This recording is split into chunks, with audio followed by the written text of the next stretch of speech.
The stable at Roehampton was cold, and the lantern in his hand shook once as he lifted it. Straw underfoot, the smell of horse, and something else beneath it, sweeter and wrong. He had come only for a pair of trousers, a small theft, a small errand, the kind of thing a constable finished before his supper. The light moved along the boards. It found a shape half buried under the loose hay in the corner, and then it found what the shape was. He did not shout. He set the lantern down very carefully on an upturned pail, because his hand would no longer hold it steady. Outside, April wind moved through the elms. Somewhere in the yard a horse shifted in its stall, and in London 40 men who did not yet know his name were already being called. The bedside historian's welcome. Good evening, and welcome. The night is quiet now, and the world has grown small.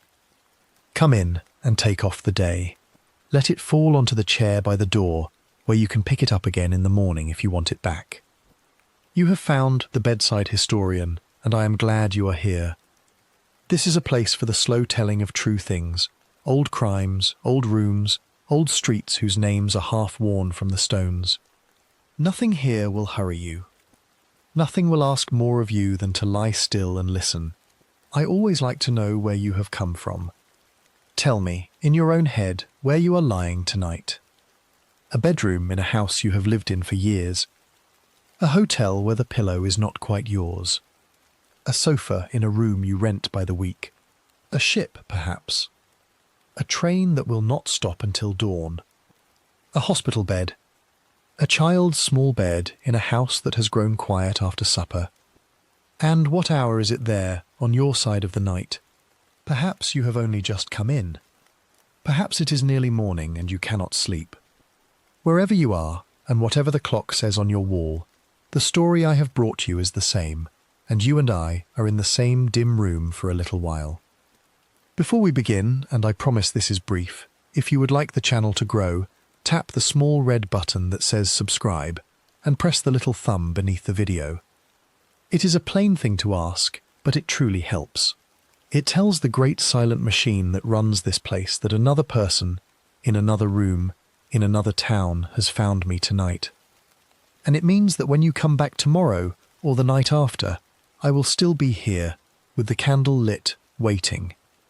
There. That is done, and you can close your eyes if you have not already. Now, let us drift backward in time. We are going to London, and to the spring of 1842. It is an April that no one who lived through it wrote about with any fondness. The winter had been long. The Thames had frozen thinly at the edges in February, and thawed to a brown, cold rush by March. In the countryside, the hedges were still bare. In town, the coal smoke sat low over the rooftops from Lambeth to Highgate, and the gas lamps in the better streets were lit by 4 in the afternoon, because the daylight would not carry. We are going, in particular, to a village at the western edge of the city, called Roehampton. It is not quite London yet, in the spring of 42, though the city is walking toward it very quickly. It is a place of large houses set back from the road, of high garden walls, of stables built out of yellow brick, of long lanes between the estates where the elms had not yet come into leaf. A carriage from Piccadilly could reach it in an hour and a half. A working man on foot, coming out from the parish of St. George's, would take his morning to arrive. Before we come to the story of what happened in one of those stables, on the evening of the 6th of April, I want to sit for a moment with the year itself, so you know the shape of the world we are stepping into. It is easy to imagine that our great-great-grandparents lived in a place that looked much like our own. They did not. 1842 is a different country from the one we know, and half of the story I will tell you turns on things that are no longer true. The young queen has been on the throne for less than 5 years. She is 22 years old this spring, married 2 years, with a small daughter and a small son, and a household that does not yet know how large it will become. The Prime Minister is Sir Robert Peel, back in office since the previous summer, a heavy-lidded man from Lancashire, who has already, in a quieter chapter of his life, given his name to something that will matter greatly in the tale we are telling. 12 years earlier, when he was Home Secretary, Peel had put through Parliament the Act that placed a new kind of policeman on the streets of London, men in blue coats and stiff tall hats, walking a beat, keeping the peace by presence rather than by force. They were called, from him, the Peelers, and then, more often, the Bobbies, and they had been on the pavements for a little over a decade when our story begins. But, and this is the thing to hold in your mind because it is the shape of everything that follows, those men did not investigate crime. That is not what they had been made for. They walked. They stood on corners. They rattled their wooden truncheon at intruders and blew their whistle for help. If a house was broken into, or a body was found, or a man vanished, the constable on the beat would come and would look and would perhaps take a name down in his notebook and then would walk on to the next lamp. There was no one in the whole of the City of London whose job it was to sit down after the crime and quietly work out who had done it. There was no such man. There was no such office. The word we would use for it did not yet exist in English in that sense at all. In 1842, in the greatest city on earth, if a killer wished to walk away from what he had done, he could very often simply walk.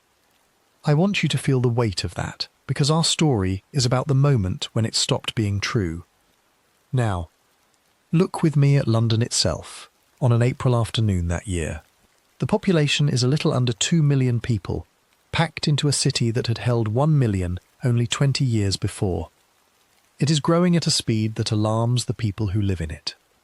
The railway from Euston has been open 4 years. The railway to Bristol has been open 1. Trains leave from wooden platforms under sooty iron sheds, and a first-class ticket to Slough costs 6 shillings and sixpence, and a labouring man in the country earns 9 shillings for a full week's work in the fields. Bread has gone up again. So has coal.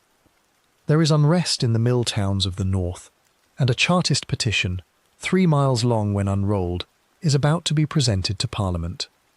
Somewhere in a lodging house in Camden Town, a young man of 30 called Charles Dickens has just come back from a tour of America and is writing letters to his friends about the newness of it, and has not yet begun the novel about Martin Chuzzlewit that will occupy his summer. In Chelsea, Thomas Carlyle is at his desk, unhappy about the century. In Kensington, a French chef is teaching English cooks how to make a soup out of turtle. That is the tone of it. That is the London we are walking into. Now, let me bring you closer. Let me bring you to Wandsworth, on the south bank of the Thames, and to the high street of that parish, in the last week of March. The pavement is narrow. There is a haberdasher, and a butcher whose shop smells of sawdust and blood, and a pawnbroker's window with 3 brass balls hanging above the door on a bent iron arm. Inside that window, hanging on a nail behind the glass, is a pair of dark knee breeches. They are second-hand. They are folded once and pinned, and a boy of about 12 who works in the shop glances at them as he passes with an armful of another man's coat, and something about them catches at his memory, and he stops. I will not tell you tonight the whole of what he thought or what he did next. That is a story for tomorrow evening, and I would like you to come back for it. But I will tell you that the boy went to his master, and his master went, in the end, to the parish constable, and that the parish constable, a man called William Gardiner, a Wandsworth man, married, in his 30s, sober, patient, the sort of officer whose name might never have entered a book had the wind blown differently, put on his coat and his tall hat, and walked out of Wandsworth toward Roehampton on a plain errand about a plain theft. He was not looking for anything. He was going to knock on the back door of a gentleman's house, and to ask a stableman a civil question, and to come home, he thought, in time for his tea. And here I have to stop for a moment and be honest with you, because there is a thing about this story that matters more to me than the story itself, and I do not want to hide it. I have stood on the ground where the stable was. It is not there now. The great house it belonged to is gone. The lane it sat on is a road with cars on it, and the elms are gone, and the yellow brick is gone, and there is a low modern wall along the pavement where once there was a gate a horse could pass through. It is a very ordinary corner. You would not turn your head at it. And yet the whole of the way that a great city works out who has done what to whom, the whole idea that when a person is killed a trained man will come, and look and think and follow, and knock on doors for a week or a month or a year until the answer comes clear. The whole of that idea was born on that ordinary corner, on an April evening in 1842, because a constable lifted a lantern and saw what he saw, and because in the moment he stood frozen, the man he had come to speak to walked past him and out of the yard. That is where we are going, over the 10 nights of this telling. We are going to the stable, and to the woman beneath the hay, and to the 10 days when a wanted man moved through the country, and nobody could quite catch him, and to a bricklayer on a building site in Kent who happened to look up at the right moment, and to a courtroom at the Old Bailey, and to a scaffold at Horsemonger Lane where a great crowd came in the rain, and, in the end, and very quietly, to a room in Whitehall where 8 men, in plain coats without helmets, sat down at a table in June, and were told that from that day on, when a Londoner was killed in the dark, someone would come to find out why. But that is a long way ahead of us. Tonight we are only in the first hour. Tonight we are only setting the scene. Let me tell you a little of the man himself, though only the outside of him, only the parts a neighbour would have known. Daniel Good was Irish. He had come out of County Roscommon, they said, though he was not always the same about it, and he had come to London as a young man, and had taken to horses. In the spring of 42 he was in his mid-40s, though he told people 40 when it suited him, and 50 when it did not, and he was not a tall man, and not a handsome one. He was thick through the shoulders. He had a coachman's hands. His face, in the one description that survives from someone who saw him often, was said to be civil and rather sad. He wore a dark coat and a low round hat. He drove a pair of bay horses for a gentleman of some property, a Mr. Sholto Douglas, at a house called Granard Lodge, which stood on the Roehampton road behind a wall of yellow brick. He had a room above the stable. He had a wife somewhere in the east of the city, in the crowded lanes of Spitalfields. He had a woman in Woolwich too, who kept a small house and who thought of herself, and was thought of by her neighbours, as Mrs. Good. And he had, in the last month or 2 of that winter, taken up with a third, a laundress called Jane Jones, who had come from the Manchester Square end of town, and who was expecting a child. I will bring you Jane on another evening, because she deserves to be told slowly, and not folded into another person's chapter. She was, I think, the one in this story who least deserved what happened to her, and the one about whom the fewest words survive. The parish register spells her name 2 ways, and I do not know which she preferred. But tonight, as we settle in, hold in your mind only this. An April evening. A low pale sky over the Roehampton road. A stable behind a house. A constable with a lantern walking toward it. And high above the city, in offices that had not yet been built for the purpose, the beginning of an idea that had not yet been given a name. The lane is quiet. The elms are still bare. The wind moves in them once and stops. And Constable Gardiner turns off the High Street and walks on. A small theft on Wandsworth High Street. The boy's name was Robert Speed, and he was 12 years old that spring, and he had been working at the pawnbroker's on Wandsworth High Street since he was 9. That is the age at which a boy of his station went out to earn his keep, and he had been fortunate in the shop he had come to.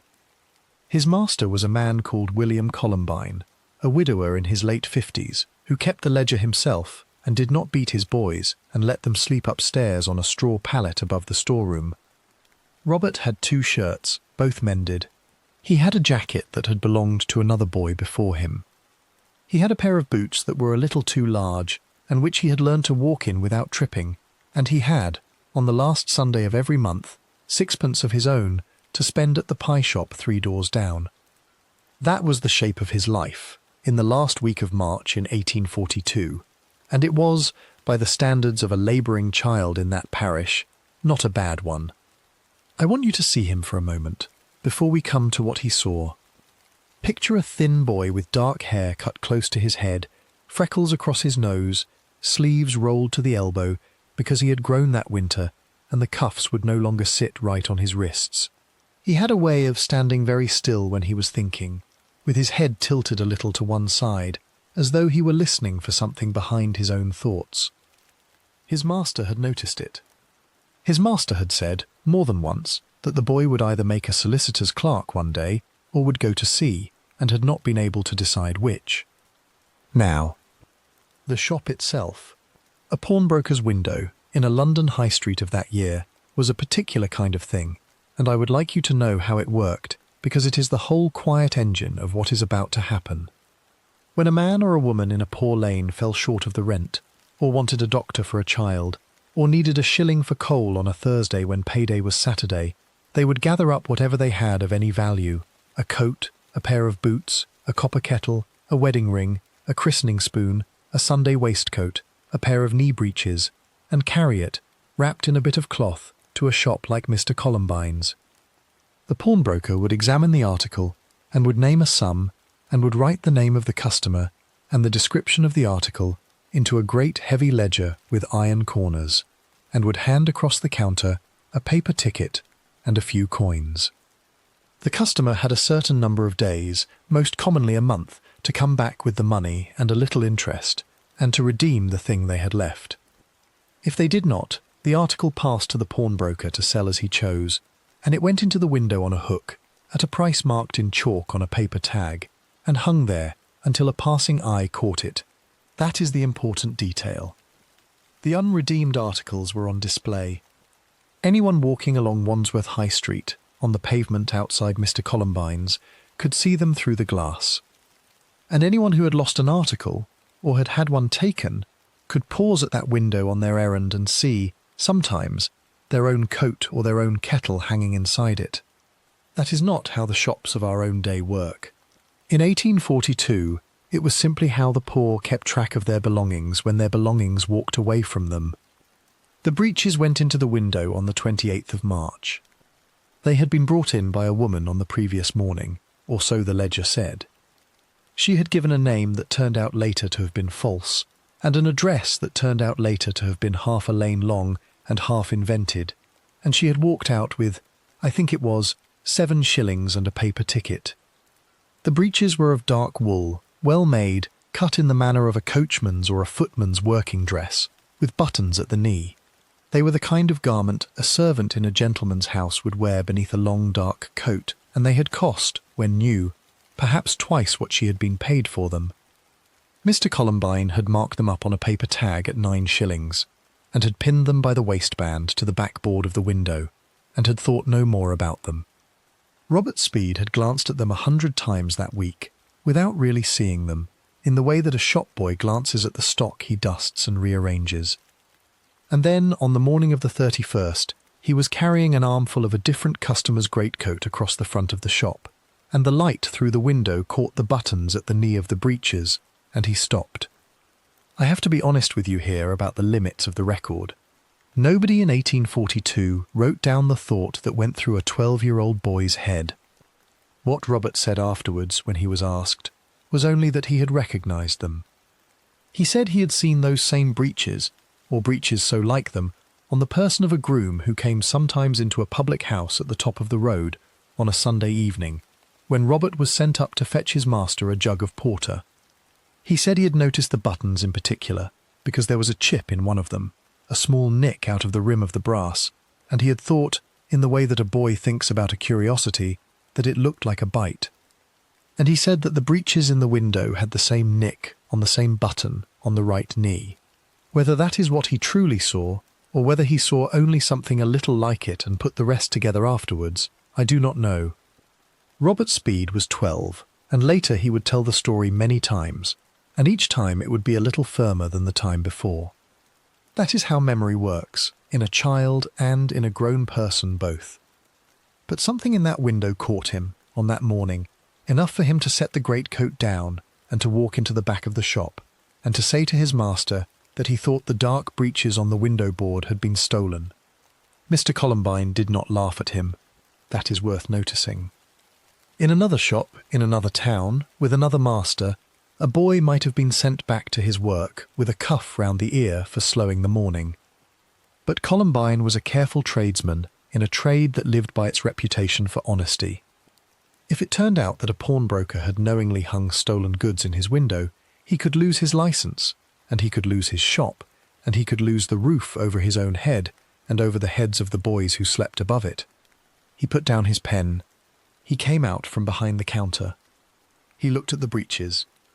He asked Robert exactly where he had seen them before, and on whom, and how sure he was, and how many times he had noticed the chip on the button, and what colour the buttons were on the coat the man had been wearing above them. Then he sent Robert with a note to the parish constable. We have to pause here, because the parish constable was not what you might imagine. He was not, in the modern sense, a policeman. Peel's new men in blue coats walked the streets of the metropolis, but Wandsworth in 1842 was not yet fully inside the metropolis for the purpose of policing. The parish still kept, alongside the newer force, a handful of its own older officers, who were sworn in by the vestry and answered to the local justices, and who did the ordinary work of a small district on a plain wage. William Gardiner was one of these. He was a Wandsworth man born, married to a Wandsworth woman, with 2 children of his own and a mother-in-law under his roof, and he worked out of a room at the back of the watch house on the High Street, no more than 300 yards from Mr. Columbine's front door. Robert delivered the note.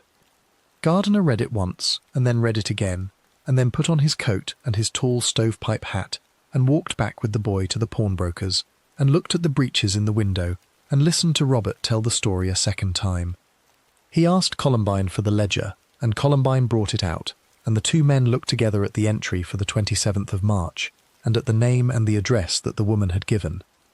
Gardiner wrote both down in his own small notebook, in a hand that leaned a little to the right, and then he asked Columbine whether he might take the breeches with him. Columbine said that he might. They did not that morning know whose the breeches were. That is the thing to understand. They did not yet know that anything worse than a plain theft had happened. They knew only that a garment cut for a manservant had been pawned by a woman under a false name, and that a boy in a shop had recognised it as coming from a household that was not hers to sell from. In another year, in another parish, that would have been the whole of it. Gardiner would have made his inquiries at 1 or 2 great houses along the Roehampton road, and would in time have found the house from which the breeches had gone. He would have knocked. He would have shown the garment to whichever butler or housekeeper opened the door. He would have received either a shake of the head or a nod, and if a nod, he would have asked politely which of the servants owned such a pair, and would have been told, and would have taken his inquiry on to that person, and it would have ended, most likely, with a servant being sent away from a good place without a character.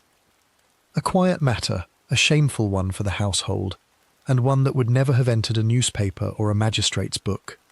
That is what Gardiner set out to do, on the morning of the 1st of April, when he took the breeches under his arm and turned west on the High Street.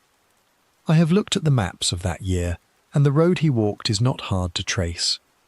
He would have gone up Wandsworth High Street to the Fork, and taken the West Hill Road, and passed the pond at the fishmongers' almshouses where the geese kept themselves, and gone on through the open land toward Putney Heath.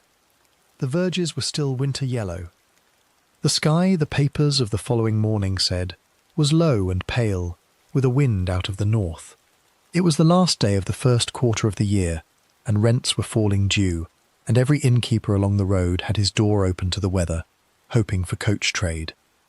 Gardiner did not stop. He was not a man for public houses on a working morning. He walked with the breeches folded once, tied with a length of twine, tucked under his left arm, and his notebook in his coat pocket, and his truncheon on his hip. You have to picture how far it is on foot. From the watch-house at Wandsworth to the gates of Granard Lodge in Roehampton is a little over 3 miles by the road. A steady walker takes it in an hour. Gardiner was a steady walker. He did not go directly to Granard Lodge, because at that hour on that morning he did not yet know that Granard Lodge was where the breeches had come from. He went first, according to the report he later gave, to 2 of the larger houses on the road that faced the heath, and inquired at their back doors, and was told at both that no such garment was missing. It was at the 3rd gate that a housekeeper looked at the breeches, and then looked at him, and said that she thought the coachman across the way, at Mr. Sholto Douglas's place, wore a pair very like them. That is where the story turns. We have to leave the road for a moment and go quietly ahead of him. Because at the same hour, on the same morning, inside the yard of Granard Lodge, the coachman who wore breeches of that cut was pulling on his coat over his shirt and stepping down from the room above the stable and going about his ordinary business, watering the pair of bay horses in their loose boxes, sweeping the paved yard, carrying an armful of hay across from the low shed by the wall. He did not know, that morning, that a boy of 12 in a shop 3 miles east had noticed a chip on a brass button. He did not know that a woman had gone into a pawnbroker's 4 days before and had given a false name and a half-invented address, and had walked out with 7 shillings that she had already spent. He did not know that a constable was, at that moment, standing at a back gate at the top of the road, being told the name of his master. He would know, before the sun went down. For now, in the pale light of an April morning, Daniel Good led one of his master's bay horses out into the yard to be groomed, and spoke to it softly, in the low, coaxing voice a good horseman keeps for the animals in his charge, and the horse stood patiently under his hand while he brushed the mud of the previous day off its flank. There was no one to see him. There was no one, yet, walking up the drive toward him. There was only the sound of the brush on the coat, and a blackbird singing in the elm behind the wall, and, from the road on the other side of the yellow brick, the faint, steady tread of a man walking west from Wandsworth with a folded pair of breeches under his arm. The coachman at Granard Lodge. The gate we are going through is the tradesman's gate, at the back, set in the yellow brick wall about 100 paces west of where the Roehampton road began to bend toward the church. The main entrance was a grander thing, further up, with ironwork in the pattern of oak leaves, and a keeper's cottage beside it, where a woman kept 3 children and a canary in a wire cage. The back gate had no lodge. It swung on its hinges when the wind came down out of the fields, and it opened without a key, and it was the way the tradesman came, and the way the constable would come, before the light went out of the sky that April day. Come with me through it now, while the yard is still at peace. A house is more truthful in the hour before anyone knocks on it than it will ever be again, and it is in that hour I want you to see it. The master of Granard Lodge was a man called Sholto Douglas. He was in his early 50s in the spring of 1842, a gentleman of independent means, a widower, without children living, who kept the house on a footing that was comfortable rather than grand. He had come into the property through his wife, who had died some 7 years before of a fever of the lungs, and he had chosen, when the morning was over, to keep the establishment on rather than close it. He had not remarried. He read a great deal in the library after supper. He kept a cook, a housekeeper, 2 housemaids, a footman, a boy for the boots, a gardener who came out from the village 3 days a week, and a coachman for the pair of bay horses that drew the barouche when he went into town. That is 9 servants for one bachelor gentleman, which sounds like a great many, and by the standards of a duke it was almost nothing, and by the standards of a labouring family in Southwark it was a household of impossible wealth. That is the middle of the English scale in that year, and it is where our story sits. Mr. Douglas paid his coachman, according to the household books that survived the case, £32 a year, together with a room over the stable, all his meals from the kitchen, a suit of livery renewed every 12-month, and one Sunday afternoon in 3 to himself. That is not a bad place. A groom in a lesser house might earn £20 and sleep among the horses. A coachman in the household of an earl might earn £60 and have a wife in a cottage on the estate. £32 a year, in 1842, would keep a labouring family of 5 in bread and coal and rent, with a shilling over for tea on a Sunday. Daniel Good had, by the plain measure of the ledgers, done better in life than a boy out of County Roscommon might have expected to do. The yard itself was paved with squared granite setts, worn shallow in the middle where the wheels of the carriage had passed for 40 years. On the north side stood the coach house, with 2 green-painted doors that folded back on iron hinges, and inside it the barouche, and beside the barouche a lighter gig that the master used when he went out alone. On the west side stood the stable proper, a long building of yellow brick under a slate roof, with 4 loose boxes and 1 standing stall, though only 2 of the loose boxes were used, for the 2 bay horses whose names were Vulcan and Charity. Vulcan was the older of the pair, a gelding of about 15, calm in traffic, useful in the shafts. Charity was a mare of 7, higher strung, with a white blaze down her face, who took work to settle in the mornings and would put her ears back at a stranger. That was the whole of the livestock, apart from a black terrier called Bob, who slept in the tack room and belonged to the coachman rather than the house. The tack room was on the south side of the stable, and above it, reached by a ladder stair with a rope for a rail, was the room where Daniel Good slept. I would like you to see it, because it is the room he came home to for 4 years, and because it is the room a certain constable will walk past in a few hours without ever going up. It was not a large room.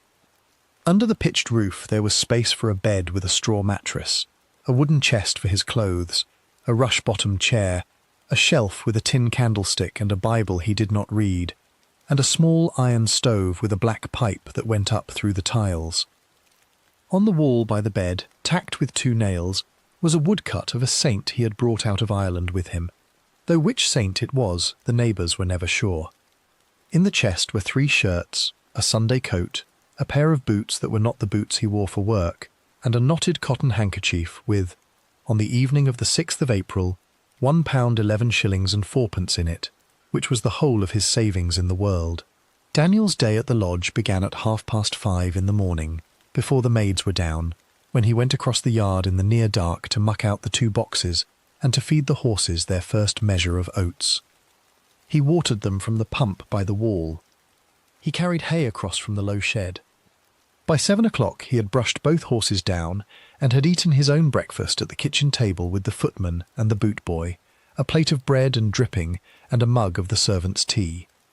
From 7 until 9, if the master was going out, he would prepare the barouche, polish the harness with a rag and a little oil, and stand at the door of the coach-house waiting to be called.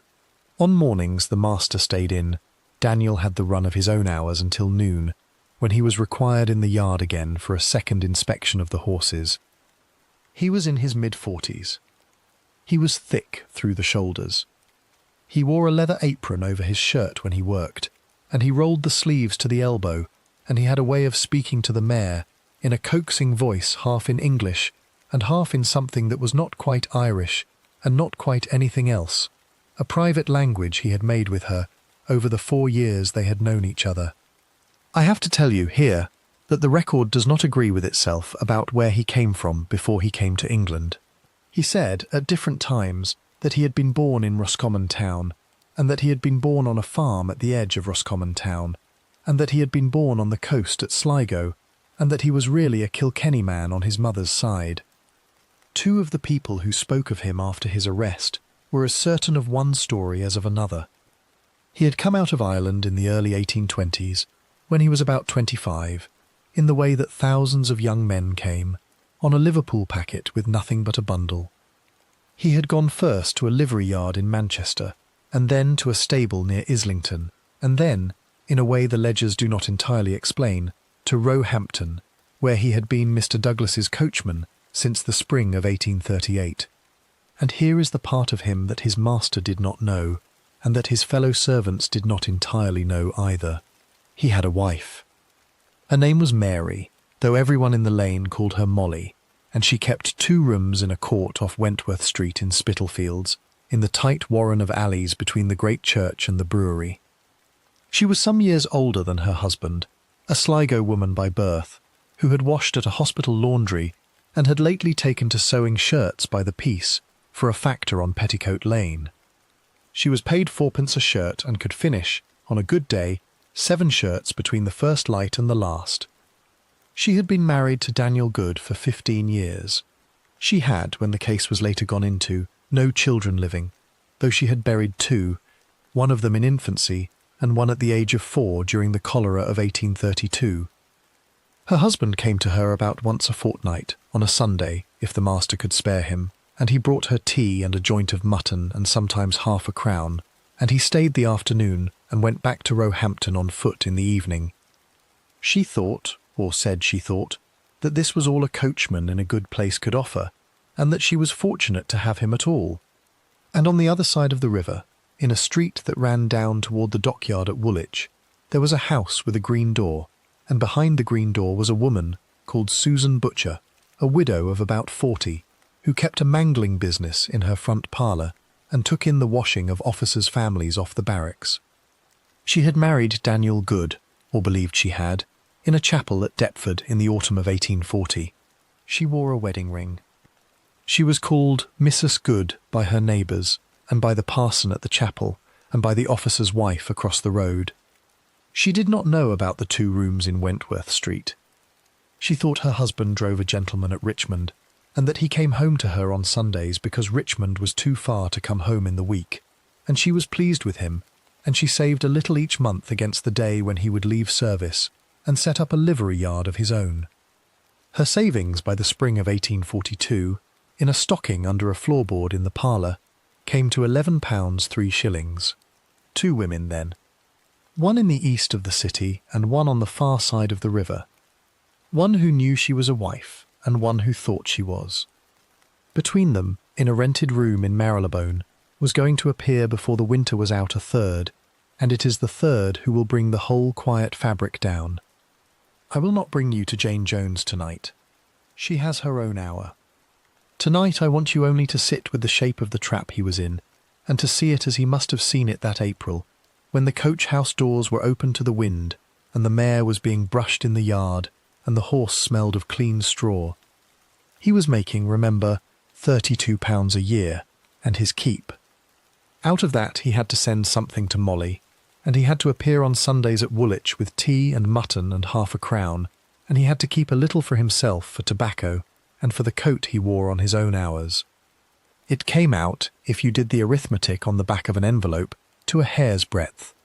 There was no room in his ledger for a third woman with a child on the way, and there was no room either in the plain wooden days of a coachman in a country household for the second wife in Woolwich to hear about the first in Spitalfields, or for either of them to hear about the laundress in Marylebone.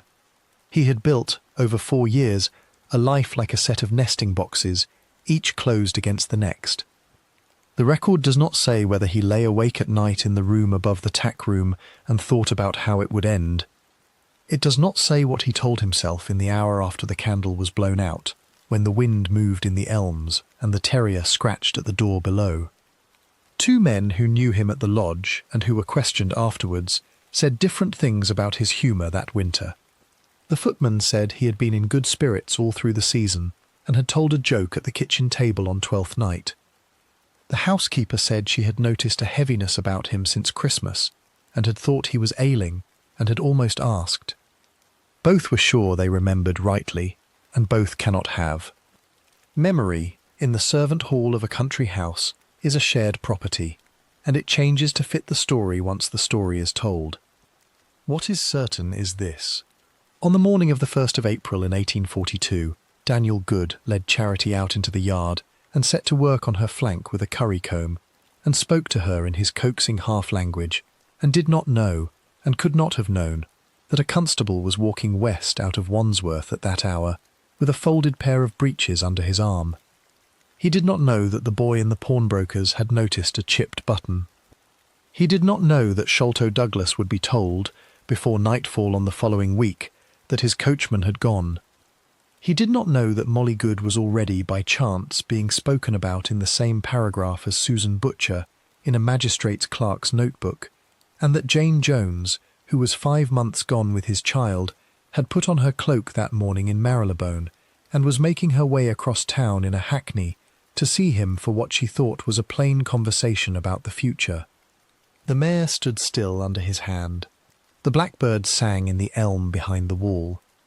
And beyond the yellow brick, on a road he could not see, the plain measured tread of a Wandsworth constable was, minute by minute, coming closer to the back gate. Jane Jones of Manchester Square. I have to bring you now to a woman we have not yet met, and who has already, in the shape of the story, been walking toward us. Her name in the parish books was Jane Jones. In the newspapers that followed the case she was called by 3 or 4 different spellings of the surname, and by one paper by a wholly different first name, because the reporters wrote in haste and did not always agree.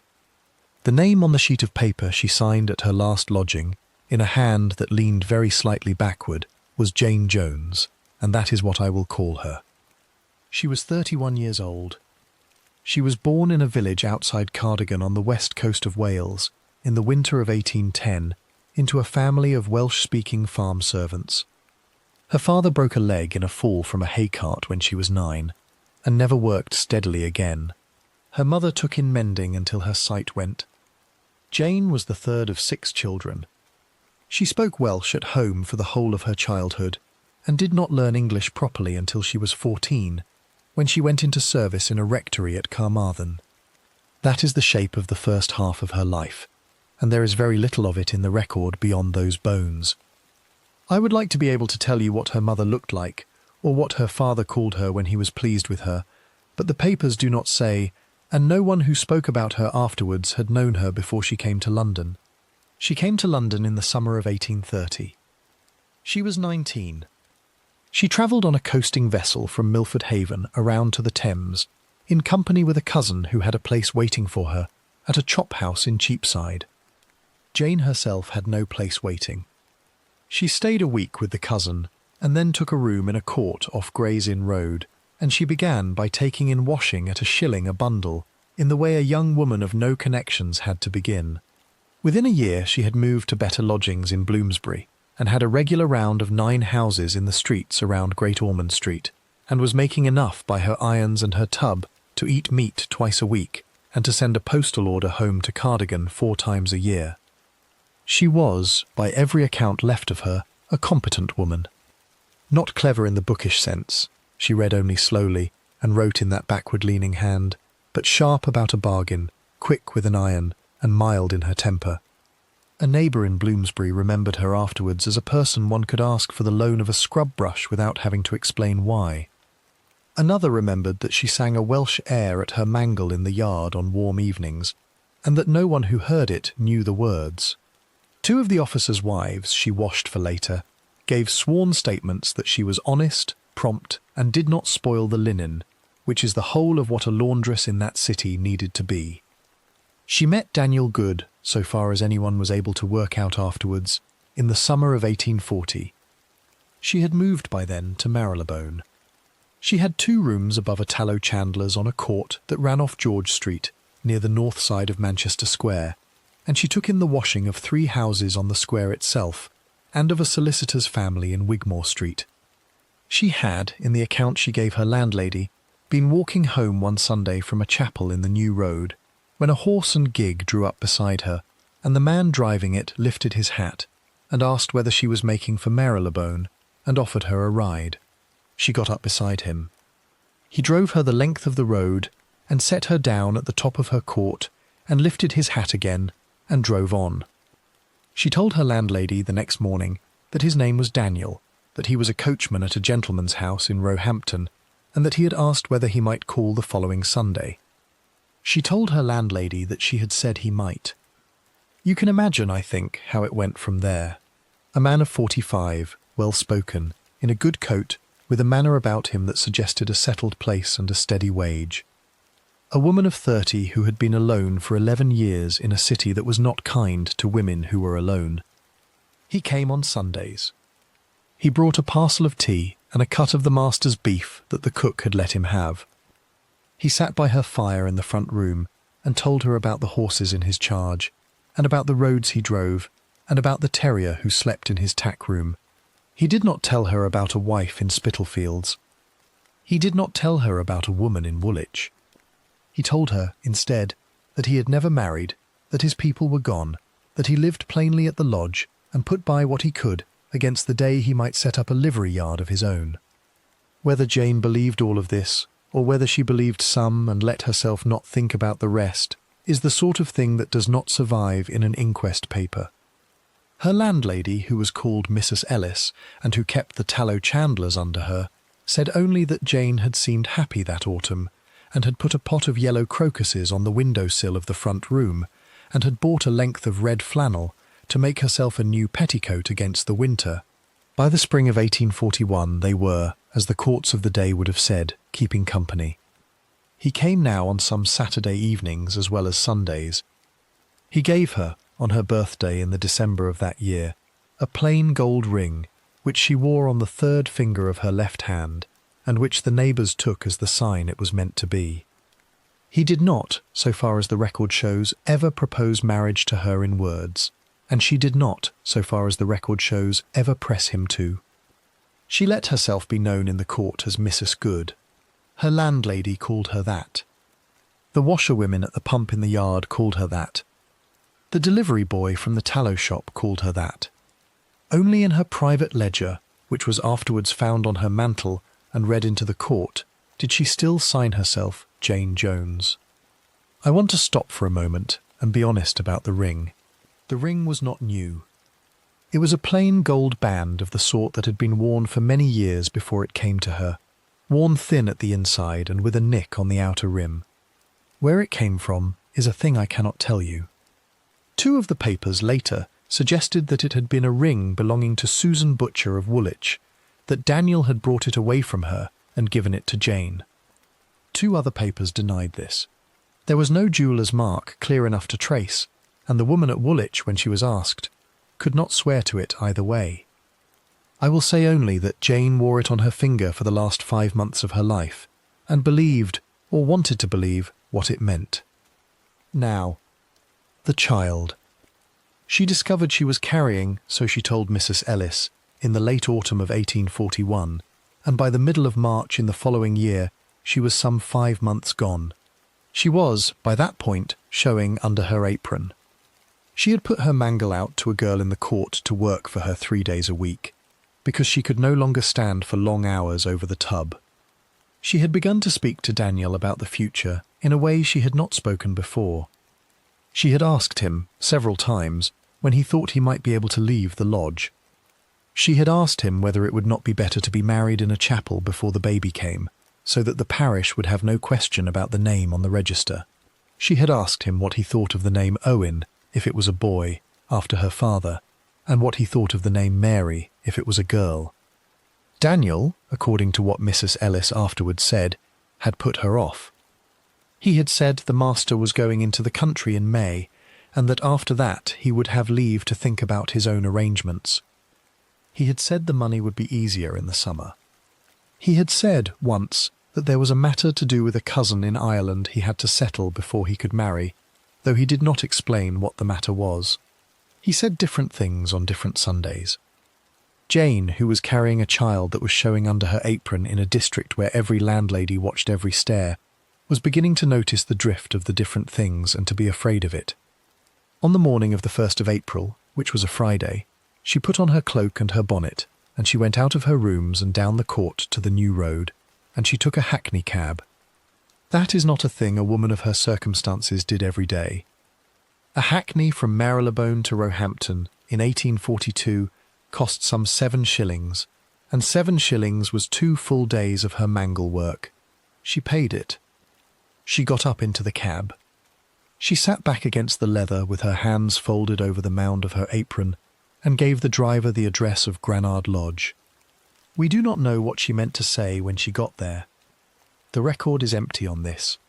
She may have meant only to speak to him at the back gate, and to press him again about the summer, and to tell him that Mrs. Ellis was beginning to ask what was to be done. She may have meant to insist, that day, on a date for the chapel. She may have meant to say that she would go on her own to the master and lay the matter before him, and to see if she could shame Daniel into what she thought of as his duty. All 3 of these are possible, and there is no line in any paper of the case that tells us which of them, or what other thing, was in her head as the cab rolled west along the Kensington Road, and out through Hammersmith and over the bridge, and up toward the Heath. The cab set her down at the back gate of the lodge at about 3:30 in the afternoon. She stepped out. She paid the driver, and gave him, one paper said, a penny over the fare, which is the kind of vanity a person allows themselves when they have made a rare journey and want to be seen making it well. She waited at the tradesman's gate. Daniel came out to her from the stable yard, and he looked, according to a housemaid who saw them through the pantry window, as though he had not been expecting her. They stood at the gate for some time. The housemaid, who could not hear what was said, remembered afterwards that Jane's face was flushed, and that Daniel was leaning down toward her, with one hand on the top of the gate and the other in the pocket of his apron. They spoke for perhaps a quarter of an hour. Then Daniel opened the gate and let her through, and they crossed the yard together toward the tack room, and the housemaid lost sight of them. She was seen once more that afternoon by a person from outside the household. A gardener from a neighbouring place, walking along the lane at about 6 in the evening, saw the coachman from Mr. Douglas's coming out of the back gate with a woman on his arm, and the two of them turning left toward the Portsmouth Road. He knew Daniel by his walk. He did not know the woman. He would say afterwards that she was in a dark cloak with a bonnet trimmed in some pale colour, and that she was carrying a work-bag over her other arm, and that she was leaning on him a little, in the way a woman 5 months gone will lean on a man on rough ground. He said they were talking. He said her voice sounded weary rather than angry. He said the last he saw of them, at the bend by the elms, they were still walking, and the light was going, and the wind had dropped. That is the last person to see Jane Jones alive. She did not come back that night to Marylebone. She did not come back the next morning. Mrs. Ellis, when she went up on the Saturday to bring the girl in the court her wash, found the door to Jane's rooms unlocked, and the yellow crocuses in their pot on the sill, and the red flannel petticoat folded on the bed, and her hairbrush on the deal table, and 1.11 in a saucer on the mantel. She thought little of it at first. She thought Jane had stayed the night at Roehampton, and would be back before dark. When Sunday came and there was still no Jane, she began to be uneasy. When Monday came and there was still no Jane, she went down to the court and asked whether anyone had seen her. "I am going to leave her there, Mrs. Ellis, at the bottom of the tallow shop stairs, asking her neighbours a question none of them could answer. Let us go back, now, to the lane on the heath, and to the hour that follows the gardener's sighting. The two figures have turned the bend by the elms. The light is going out of the sky. And on the other side of the yellow brick wall, in the yard behind Granard Lodge, a constable is at that very moment coming up the drive with a folded pair of breeches under his arm, and the lantern he will carry into the stable has already been trimmed and set on a bracket by the tack-room door. The lantern in the loose box. We have to go back a little way in the hour, you and I, because two things were happening at the same time on that Friday, and only one of them was known to the man walking up the drive. While Jane Jones and Daniel Good were turning the bend by the elms and disappearing toward the Portsmouth Road, a constable of the Wandsworth division was coming in through the front gate of Granard Lodge, with a folded pair of breeches in the crook of his arm. Neither man knew about the other. That is the shape of it, and it is the shape you have to hold, because everything that follows turns on the fact that these two lines had not yet crossed. The constable's name was William Gardiner. He was 34 years old that spring. He had joined the Metropolitan Police in the summer of 1836, 6 years before, when he had come out of the army after his term of service, and had gone looking for a wage that did not want him to sail. He was a Suffolk man by birth, from a village near Bury St. Edmunds, and he had a wife and 3 children in a rented cottage on the Wandsworth Road. He walked his beat in a top hat and a tailcoat of dark blue, with a leather belt at his waist and a wooden truncheon slotted into a loop on the belt, and a rattle in his pocket he had never had cause to use. He carried a notebook and a stub of pencil. He was not a detective. There were no detectives. He was, on the 2nd day of April in 1842, a uniformed constable on an errand about a stolen pair of breeches, and he expected to be finished by supper. He had come out from Wandsworth on foot along the road that ran west toward Putney. He had the boy Robert Speed's description of the coachman in his head. He had the breeches themselves folded neatly under his arm, wrapped in a piece of brown paper the pawnbroker William Columbine had tied with string. He had the address, Granard Lodge, on a slip of paper in his coat pocket, though he did not need it, for every constable west of the Thames knew where the master of that house lived. He turned in at the main gate rather than the tradesman's, because he was on a matter of law, and he did not want to seem to come in by the back. The keeper's wife at the lodge nodded him through. He walked up the drive with the elms overhead, and the rooks calling in them, and the gravel giving under his boots. He came round the sweep of the drive to the stable yard at about 4:15 in the afternoon. The light by then was already thinning. April in that year had been cold, colder than usual for the month, and the sun set early behind the woods on the Richmond side, The yard was empty when he entered it. The two green doors of the coach house were folded back, and the barouche stood inside, wiped down and covered with a canvas sheet. The gig was in its place beside it. The pump handle was up. There was no one at the mounting block. He heard a horse shift in a loose box on the west side, and a terrier bark twice from somewhere behind the tack-room door, and then a man's voice speak once to the dog to hush it. The man who came out of the tack-room a moment later was Daniel Good. He came out with a curry comb in his hand and his shirt sleeves rolled to the elbow, and his leather apron over the shirt, and he stopped when he saw the constable and set the curry comb on top of an upturned pail. He did not, according to what Gardiner said later at the inquest, look startled. He looked, in Gardiner's own words, as though he had been waiting all afternoon for someone to come, and was almost relieved that someone had. You have to understand that in that moment neither man knew what the other one knew. Gardiner had come about breeches. He had no notion of a laundress or a hackney cab from Marylebone, or a bend in the lane behind the wall. Daniel Good, for his part, had no notion of a boy at a pawnbroker's counter noticing a chipped button. Each of them had one story in his head, and neither of the two stories was the story that was actually going on.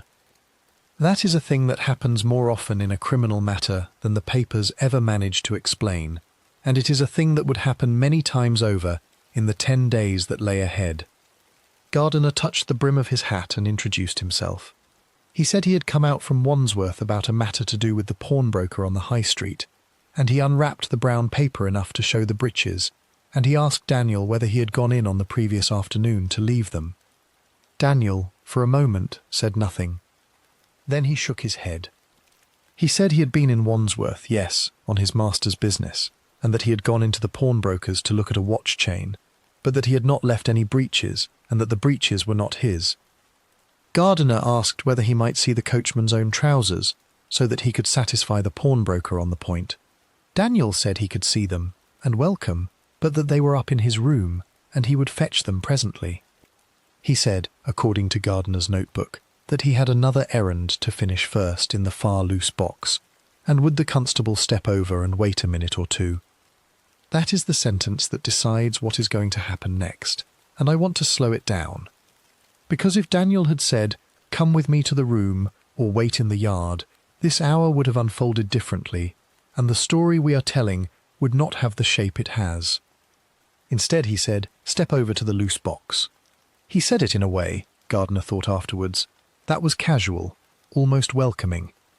He led the constable across the setts to the west side of the stable, and he opened the door of the fourth box, which was the box at the far end, the one not in use for either of the horses, and he stood aside and let Gardiner walk in ahead of him. "Come and stand in the doorway with me a moment." The floor of the box is bricked and worn shiny where feet have crossed it for years. There is a low wooden partition on one side, dividing it from the empty stall next to it. There is a manger at the back, dry, with a few wisps of last year's hay in it. There is straw underfoot, only lightly scattered, because this box was not being used and the coachman had no reason to keep it deep in bedding. Along the far wall, piled up almost to the height of a man's shoulder, is a mound of loose hay. It is a great deal of hay for an unused box. It rises against the whitewash of the wall in a heap that has been piled and repiled, as though someone had thrown fork after fork of it in without much thinking where it went. There is nothing else in the room. There is no window. There is one lantern on a bracket by the door, unlit, with a fresh candle in it that Daniel had trimmed that morning. Gardiner stepped into the box. Daniel followed him in behind and stood in the doorway, blocking the light. Gardiner asked him what the box was used for, and Daniel said it was used for storage of feed and bedding, and that the hay in the corner was for the pair of horses in the boxes on the other side. Gardiner looked at the hay. He said, later, that he did not, in that moment, suspect anything of what he was about to find. He said he had noticed only that the pile was untidy and larger than the 2 boxes in use would need for a week's bedding. He said he had thought, in an idle way, that the coachman might have been putting off a job of tidying that his master would want doing before the summer. He asked Daniel to bring the lantern from the bracket. Daniel brought it. and struck a match on the sole of his boot, and lit the wick, and set the lantern on the lip of the manger. The light came up. It moved along the whitewash. It made a shadow of Gardiner's own body against the wall behind him. Gardiner turned toward the mound of hay in the corner. He said, in the notebook he later gave to the magistrate, that he did so partly out of duty, and partly because the box smelled wrong. He did not put the smell into words in his notes. He said only that the air of the room was heavier than the air of the yard had been, and that a corner of his mind, without his consent, had begun to say that something was not right. He took a step toward the hay. He bent down. He put his hand in among the loose stems and pulled a little of it aside. I have to tell you that the record of what he saw next is not complete, and that different papers gave different versions of it over the following week. Some said he saw only a piece of cloth and lifted more hay, and then found what was under the cloth. Some said he saw at once, in the first parting of the stems, the curve of what was clearly a human form. The inquest paper, which is the account most likely to be honest, said that he saw a piece of dark stuff and drew it toward him, and that as he drew it he understood what it was covering and stopped. He did not, in any version, cry out. He did not call for help. He rose to his feet slowly and turned toward the door of the box. The door of the box was where Daniel Good had been standing a moment before. It was empty now. The doorway framed the yard beyond it, and the yard was as it had been. The pump was up. The barouche was under its sheet in the coach house. The terrier had come out of the tack room and was standing on the setts, looking at the constable with its head on one side. There was no coachman. There was only, at the far end of the yard, the sound of the tradesman's gate falling closed on its hinges, and the fainter sound, beyond the gate, of a man's boots going away at a pace that was not quite a run, but was more than a walk. Gardiner did not follow him. He would be blamed for that afterwards, in the newspapers and in the whispered talk of the parish, and he would go on being blamed for the rest of his working life. But you have to stand in the box with him for a moment and try to see it fairly. He had come out on an errand about a pair of breeches. He had found, under a heap of hay in an unused loose box in a gentleman's stable, something that no constable of a country division in that year had been prepared for, and something for which his training had given him no instruction at all. He had been alone. He had no whistle that would carry across the heath. He had no second man at his elbow. He had, in the whole of the police force of London, in the spring of 1842, no colleague trained to help him decide, in the 2 seconds available, whether to give chase or to guard what he had found. He chose to guard it. That is what a constable of that year was trained to do, and it is what he did. He set the lantern back on the lip of the manger. He went out of the box and closed the door behind him. He walked across the yard to the pump and pulled the handle down and washed his hands, though there was, at that moment, nothing on them to wash. He went into the kitchen of the house by the servants' door, and he asked the cook to send for the master, and he asked the footman to run for the parish beadle, and he asked the housemaid to fetch a second constable from the road at Putney, if she should meet one there. He then went back out to the yard, and stood at the door of the loose box with his back against the wall, and waited. The wind had dropped. The elms in the drive were still. Somewhere in a field beyond the wall, a cow was calling for its evening feed. It was, by the clock in the tack room, close to 4:30. In Marylebone, in a court off George Street, Mrs. Ellis had come out onto the pavement to look up the road for a woman who was not coming. In a hackney stand at Hyde Park Corner, the driver who had brought Jane Jones to Roehampton was eating a pie and thinking about the fare he had been given a penny over. On the Portsmouth Road, some 3 miles west of the yard, a man in a coachman's coat was walking at a pace that was still not quite a run. And at Granard Lodge, in the doorway of a loose box at the west side of the stable, a constable of the Wandsworth division stood without moving, with his back against the whitewash, and waited for someone to come who might know what to do next. The door that was locked behind him. We have to go back into the hour, you and I. Not by much. Only by a minute or two, and only a few paces to one side. The sound Gardiner heard of the tradesman's gate falling shut on its hinges was made by a man, and that man is worth watching before he goes out of the frame. Stand him at the door of the loose box again. His shirt sleeves are still rolled to the elbow.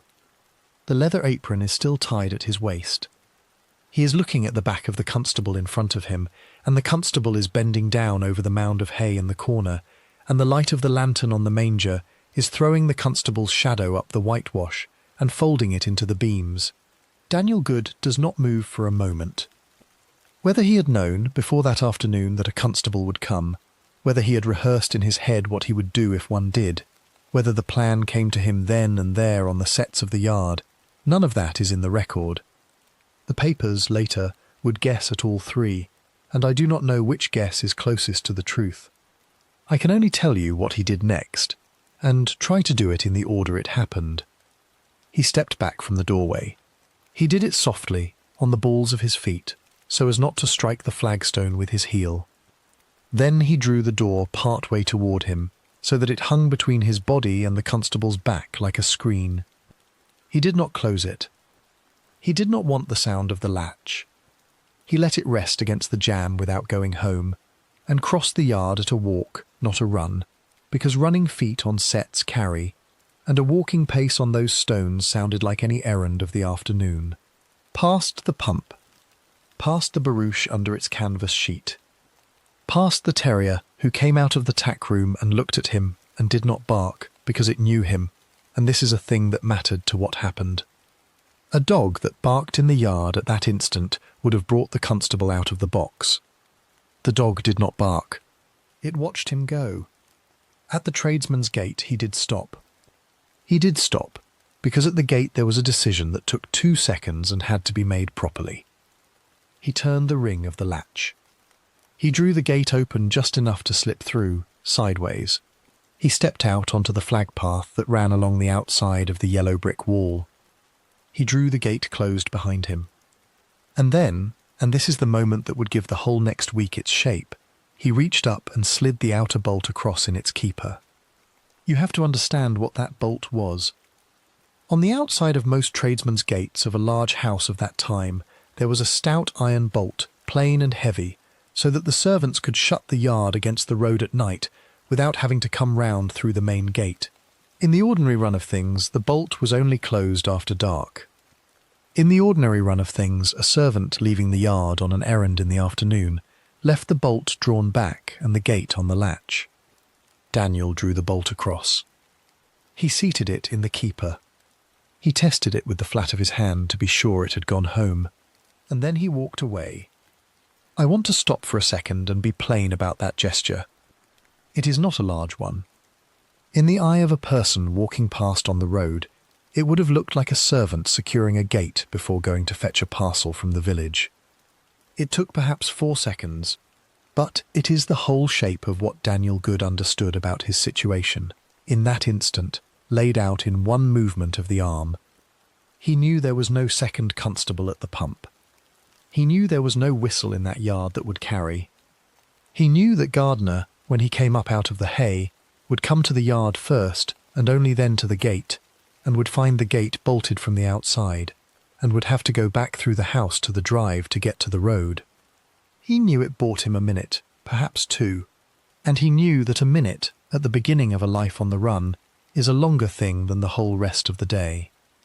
The lane outside the tradesman's gate ran downhill, west, toward a footpath that cut across the corner of a market garden and came out on the Portsmouth Road below the elms. He took it at a fast walk, still not a run. A man running in a coachman's apron on a country lane in April would have been marked by every keeper's wife in the parish. A man walking briskly with a leather apron and his sleeves rolled up looked like a man sent on an errand between houses, and the keeper's wives would nod at him as he passed. He did not look back. There was no one on the lane at that hour. The rooks were still calling in the elms behind him. Somewhere behind those elms, still in the doorway of the loose box, the constable had not yet lifted his head from the corner. Where the lane came out on the Portsmouth Road, the ditch on the north side ran deep, and here he did stop, and did do the second thing that would matter. He untied the leather apron. He rolled it tight, and pushed it down into the new nettles at the bottom of the ditch. Then he rolled his sleeves down over his wrists. He buttoned his coachman's coat over the shirt. He took off the low-crowned hat he wore in the yard and turned it in his hands and put it back on with the crown pressed slightly out of shape, so that at a glance he looked like a groom in his master's off-day clothes rather than a coachman on duty. He wiped his boots against the tussock at the edge of the road, and then he walked on, west, at the same fast walk, toward the crossroads by the Green Man. At the Green Man he did a thing which afterwards several people remembered without knowing what they had seen. He went into the tap-room. He asked for a pint of small beer, and paid for it with a shilling, and drank it standing at the counter, and asked the landlord what time the London coach was due. The landlord said 7. Daniel said thank you kindly, and set down the empty pot, and went out. He did not take the London coach. He did not mean to take the London coach. He asked the question so that the landlord, when asked later, would say the coachman from the lodge had been in, and had spoken of the London coach. It was a plain trick, and it worked. For 4 days afterwards the parish believed he had gone east into the city, when in fact he had turned south. The road from the Green Man southward ran past a series of market gardens and out toward the heath. The heath in that year was still open ground, gorse and low scrub and the odd pond, and a track across it that came out at Kingston. He did not go the whole way. He came off the track at a place where a hedge ran along a hop poler's field, and he went into the field and lay down along the hedge, and he stayed there until it was quite dark. Where he lay exactly is not in the record. One paper said afterwards he had rested in a dry ditch by a shepherd's hut. Another said in the corner of a barn near Coombe. The truth is that no one saw him for the whole of the first evening, and what he did with those hours has to be reconstructed rather than recorded, and I would rather tell you plainly that I do not know than paint you a picture I have made up. Let me leave him in the field a moment. Let me take you back over the wall. At Granard Lodge, the yard by the last of the light was no longer empty.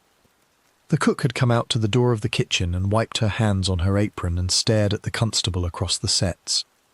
The footman had gone at a run down the drive, past the keeper's cottage, and out onto the road toward Putney to find another officer.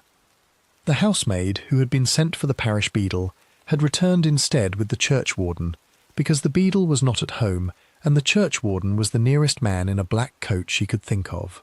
The master of the house had not yet come back from town. His carriage was expected between 6 and 7. In the drive under the elms the rooks were beginning to settle. Gardiner had not moved from the doorway of the loose box. He stood with his back against the whitewash and his notebook in his hand. He had lit a second candle in the lantern, because the first was low. He had, so the men who came afterwards would say, been very still, and had answered questions in a low, even voice, and had not once gone back into the box. He had opened the door, and looked at what was there, and closed it again. That was all he trusted himself to do, until an officer of higher rank arrived to tell him what to do next. An officer of higher rank did not arrive. That is the hard fact at the middle of the evening. There was no such officer to come. The Wandsworth station house had, that day, one inspector who was in Southwark on another matter, and a sergeant who was at home nursing a fever. The Metropolitan Police, as it stood in April of 1842, had no branch trained in an event like this, and no procedure to follow when a servant of a great house was found to have hidden a body in his master's stable and then walked off the premises. The men who came to Roehampton that night came in ones and twos, from parish to parish, on foot and by hackney and by the servants' errands of the neighbouring houses. They came as private persons as much as officers. They stood in the yard and looked at each other, and did not know quite what a police force was for. By the time the master's carriage rolled up the drive at a little past 7, the yard held 11 men. Not one of them was of a rank above sergeant. Not one of them had ever been trained to search a district for a fleeing servant. Not one of them had a whistle that carried further than the drive. And Daniel Good, at that hour, was some 4 miles to the south, lying along the hop poler's hedge, watching the sky over the heath go from grey to blue-black to black, and listening to the wind come up in the gorse. You can feel, I think, the shape of what has just happened. A gate has been bolted from the outside. A door has been closed behind a man. The house he served has filled up behind him with people who do not know how to look for him. The parish he passed through is already telling itself that he has taken the London coach. The evening has come down over the heath, and there is no lantern in it, and no rank of officers standing shoulder to shoulder along a road, and no agreement between one parish and the next about who is to send word where. The country he has stepped into is a country without a detective. It has never had one. It does not yet know that it needs one. But it is about to. A city without a detective. I'll write chapter 7 now, staying with the established companion voice and witnessed past braid, and holding to the facts that have already been laid down. I want to slow the clock a moment before we go into the 10 days, because the 10 days will move fast, and if we begin at their speed we will lose what they were like from the inside. It is a little after 7 in the evening now, on the 2nd of April in 1842. The master's carriage has come up the drive at Granard Lodge. The lamps in the house have been lit. In the yard behind the yellow brick wall, 11 men in various coats stand looking at a stable door that no one wants to be the first to open a second time. And Daniel Good, the Irish coachman, is 4 miles to the south along a hedge on the heath, listening to the wind come up in the gorse.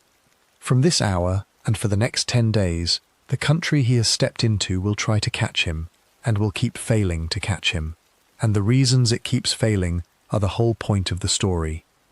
So we have to look at those reasons one at a time before we watch them do their work. Come with me first into the office at the head of the drive, where the master, Mr. Sholto Douglas Shaw, has been shown a lantern in a loose box, and has sat down heavily at his own desk. He has sent his groom on horseback to fetch the parish beadle of Putney. He has written a note in his own hand to the magistrate at Wandsworth, and has given it to the footman with instructions to run. He has written a second note to the coroner. He has done all this without hesitation, because he is a man of standing, and knows the machinery that answers to men of standing. But you have to understand that the machinery he is calling on is a parish machinery. It answers to the parish, and only to the parish. It stops at the boundary of the parish, as sharply as a stream stops at the edge of a field. Roehampton lay in the parish of Putney. Putney belonged to the V Division of the Metropolitan Police, whose station house was in Wandsworth. Every step of what Mr. Shaw was setting in motion that evening would run within the borders of V Division and no further. Beyond V Division there were 17 other divisions of the force, each with its own inspector, its own sergeants, its own beat constables, its own ledger of stolen goods and drunken carters and missing wives. They did not, in the ordinary run of things, share information across a boundary. They did not, in that year, have a way to share it. I want you to hold that in your head, because it is the shape of the whole coming pursuit. 18 other divisions, each a country of its own. And within each country a set of men in blue coats who did excellent work along their own streets, and were blind past the corner. At about 8 in the evening, the beadle of Putney arrived at the yard, with a lantern of his own, and a boy carrying a second one behind him. At about 8:30, Sergeant Palmer of the V Division came out from the Wandsworth station house on a hackney he had commandeered at the door.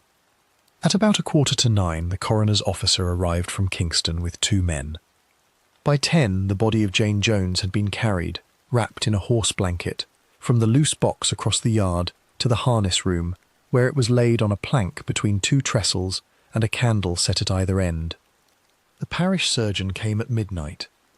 He spent an hour with her by the light of the 2 candles, and when he came out he did not look at any of the men in the yard. He went into the kitchen instead and asked the cook for a glass of water, and drank it standing at the window, and only then went to find the sergeant to tell him what he had found. What he had found is not, I think, a thing you need me to detail. You know enough. The parish knew, by breakfast time on Sunday, everything it needed to know, and what happened next in the parish is the thing that matters to us. What happened next is a hue and cry. The hue and cry is an old English procedure. It is older than the police force by 500 years. When a felon has fled and the parish knows the direction he has taken, the parish raises the cry, and every able-bodied man in the parish is bound in law to turn out and give chase. The cry is passed from parish to parish by a rider or a runner. It carries the name and the description of the wanted man. It is, in its way, a very old and very moving piece of common life, and on that Sunday morning in April, it was raised across the parishes of Putney, Roehampton, Wandsworth, Battersea, Barnes and Mortlake, before the church bells rang for the second service. Constables and parish officers, in ones and twos, set out from their doorways. Farmers on the heath were told at the field gate. The toll-keepers at the turnpikes were given a description on a scrap of paper. By noon, the countryside for 6 miles round Granard Lodge held perhaps 200 men looking for a coachman in a dark coat, a low-crowned hat, a fresh-shaved face, an Irish accent, and, on his left cheek near the ear, a load scar shaped like a small hook. They were looking in the wrong direction. Every one of the 200 was looking east and north, toward London, because at the Green Man taproom on the Portsmouth Road, the landlord had told the first officer who came in that the coachman from the lodge had been in on the Friday evening and had asked the time of the London coach. The scrap of information had gone into a note, and the note had gone into the pocket of a sergeant, and the sergeant had told his constables, and by the Sunday morning, the whole of V Division and the 2 divisions next to it were convinced that Daniel Good had taken the coach into the city and was hiding in a lodging house in one of the courts off the Strand. Handbills were printed at a jobbing press in Vauxhall on the Monday, 500 of them, offering £10 for his capture, and by Tuesday afternoon, nearly all 500 were pasted on brick walls in Lambeth, Southwark, Bermondsey and the city. Almost none of them had gone south of Wandsworth. Almost none had crossed the river to the west. Meanwhile, the wanted man, having lain along a hedge in a hop poler's field on the Friday night, had risen before dawn on the Saturday and had walked south, not east, along the drover's track over the heath toward Kingston. He was in Kingston by the middle of Saturday morning. He crossed the river there by the old bridge, on foot in the middle of a crowd of market people, and no one at either end of the bridge looked at him twice, because in Kingston that hour, a coachman in an off-day coat with a satchel on his shoulder was one of 40 such men in the crowd. He bought bread and a piece of cheese at a stall on the far side, and ate it walking. He turned east on the road towards Sutton. By nightfall on the Saturday, while the hue and cry was still being raised in Putney, and not yet in the parishes he had already crossed, he was in a barn near Banstead, and by the Monday, while the handbills were being printed in Vauxhall, he was on the road towards Sevenoaks, and by the Wednesday, while the constables of C Division in the West End were searching a lodging-house in Cecil Street on a bad piece of information, he was in Kent. You can see, I think, the shape of it. He is moving through a country of parishes. Each parish that he passes through does not, in that first week, know that any hue and cry has been raised anywhere at all. The runners who carry the cry go outward in a circle from Roehampton, and the circle spreads only slowly. It reaches Kingston on the Sunday afternoon, by which time he has left. It reaches Sutton on the Monday, by which time he is south of it. It reaches Sevenoaks on the Wednesday. The runners are moving as fast as a man on a horse can move on a country road, which is not slow, but the country is large, and the roads in that year run mostly on the radii out from London, and not on the circumferences that would matter, and the runner from Roehampton to Sevenoaks has to go by way of Westminster and Bromley, because there is no direct road he trusts. While the runners moved, the newspapers began to run. The London papers took up the case on the Monday morning, and by the Tuesday afternoon they had the story in the shape they would keep for a fortnight. The Times of Tuesday, the 5th of April, carried nearly a full column on it. The Morning Chronicle carried more. The Weekly Dispatch, which had a taste for such matters, gave it the front page on the following Sunday, with a wood engraving of the loose box and of a lantern set on the manger, and the shadow of a stooping figure thrown up the whitewash. The papers did 2 things at once. They terrified the public and they mocked the police. They asked, in leading articles and in letters and in the columns of anonymous correspondence, how it was possible in the year 1842, 13 years after the founding of the new police, that a man could commit an act of that gravity in a stable 4 miles from Charing Cross, walk out of the yard past a uniformed constable, bolt a gate behind him, and vanish for a week, for 2 weeks, perhaps for a month, into a countryside patrolled by more men in blue coats than any country in Europe. The question was not fair, in one sense, because the new police had been founded in 1829 to prevent crime by presence on the street, not to pursue a fleeing criminal across the counties of England. So Robert Peel, the year he brought in the force, had made that distinction plain in the House. A constable was to walk his beat, and by walking it, discourage the thief and the drunk and the pickpocket, and by his very visibility keep the peace. He was not a thief-taker. There had been thief-takers in the old system, and Peel had abolished them, along with the old Bow Street runners, precisely because thief-takers went where the money was, and did their work for private reward. The new force was to be a uniformed civic body, paid a wage, and its virtue was to be seen.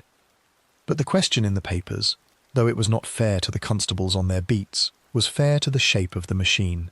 Because in that machine there was no one, at any level, whose plain job it was to find a man who had run.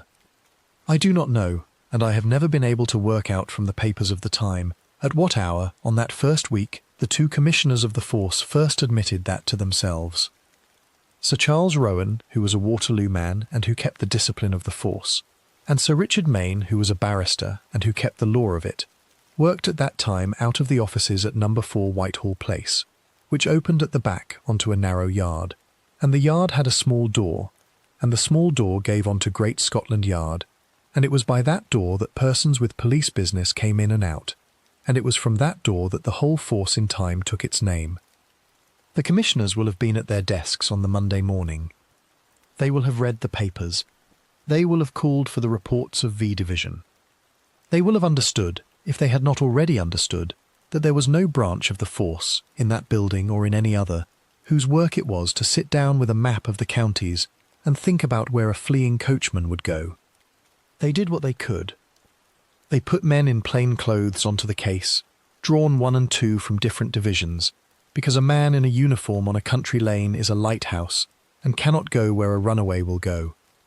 They sent a sergeant of A Division, whose name was Charles Frederick Field, into the East End to walk the Irish lodging houses off Ratcliffe Highway and Cable Street, on the guess that an Irishman on the run would go to the streets of his own people.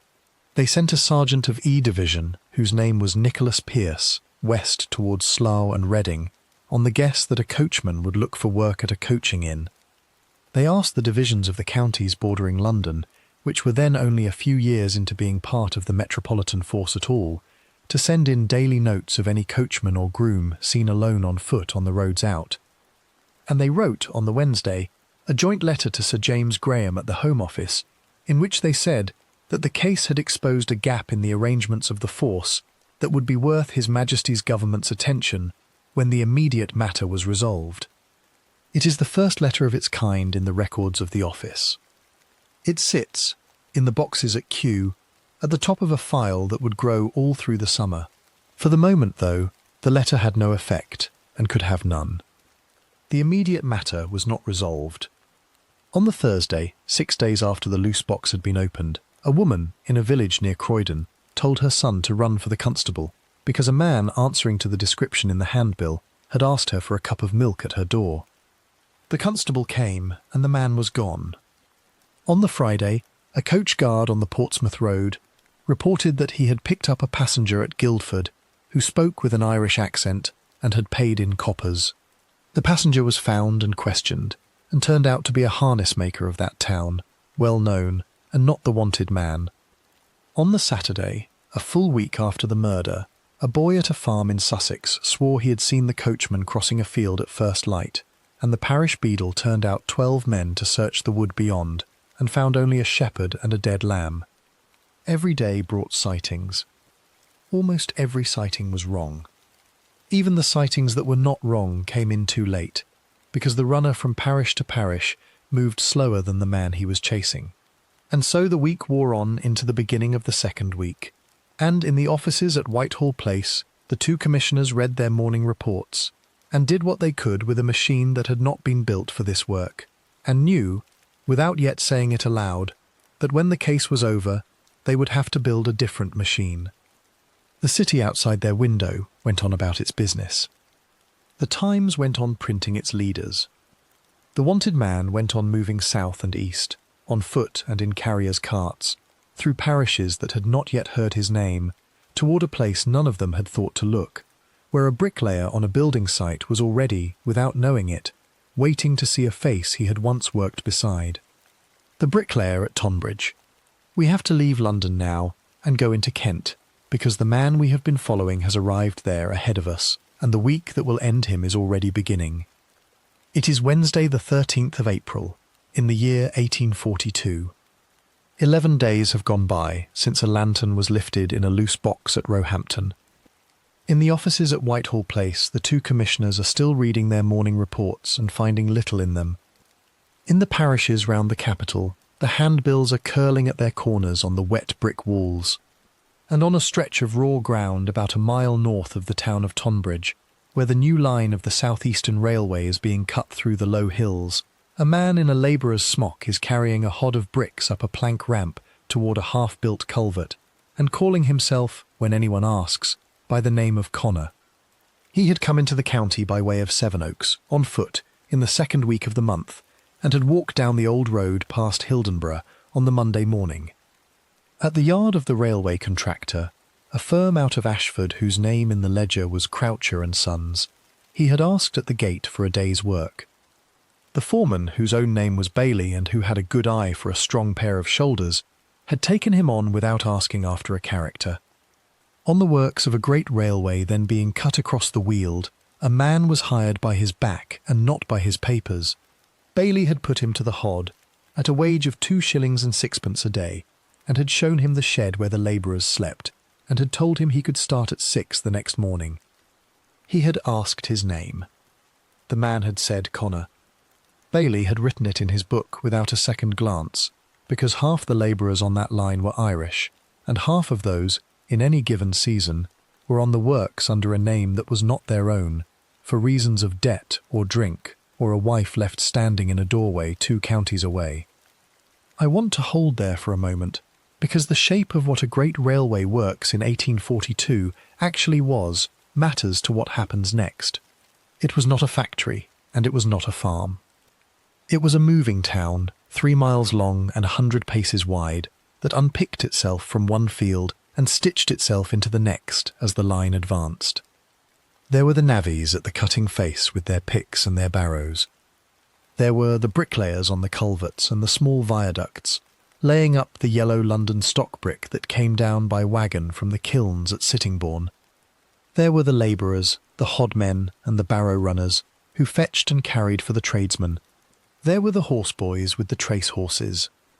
There were the ganger who kept the tallies, and the foreman who kept the men.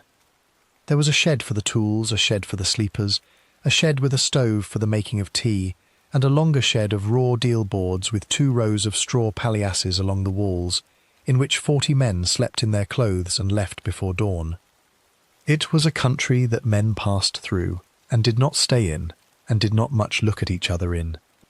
That was its usefulness to Daniel Good, and it was also, in the end, its danger to him. At the mid-morning break on the Wednesday, a second foreman came up the ramp to speak to Bailey. He had brought with him a party of 3 new hires, taken on that morning at the gate in Tonbridge, and he wanted Bailey to place them where they would do most good.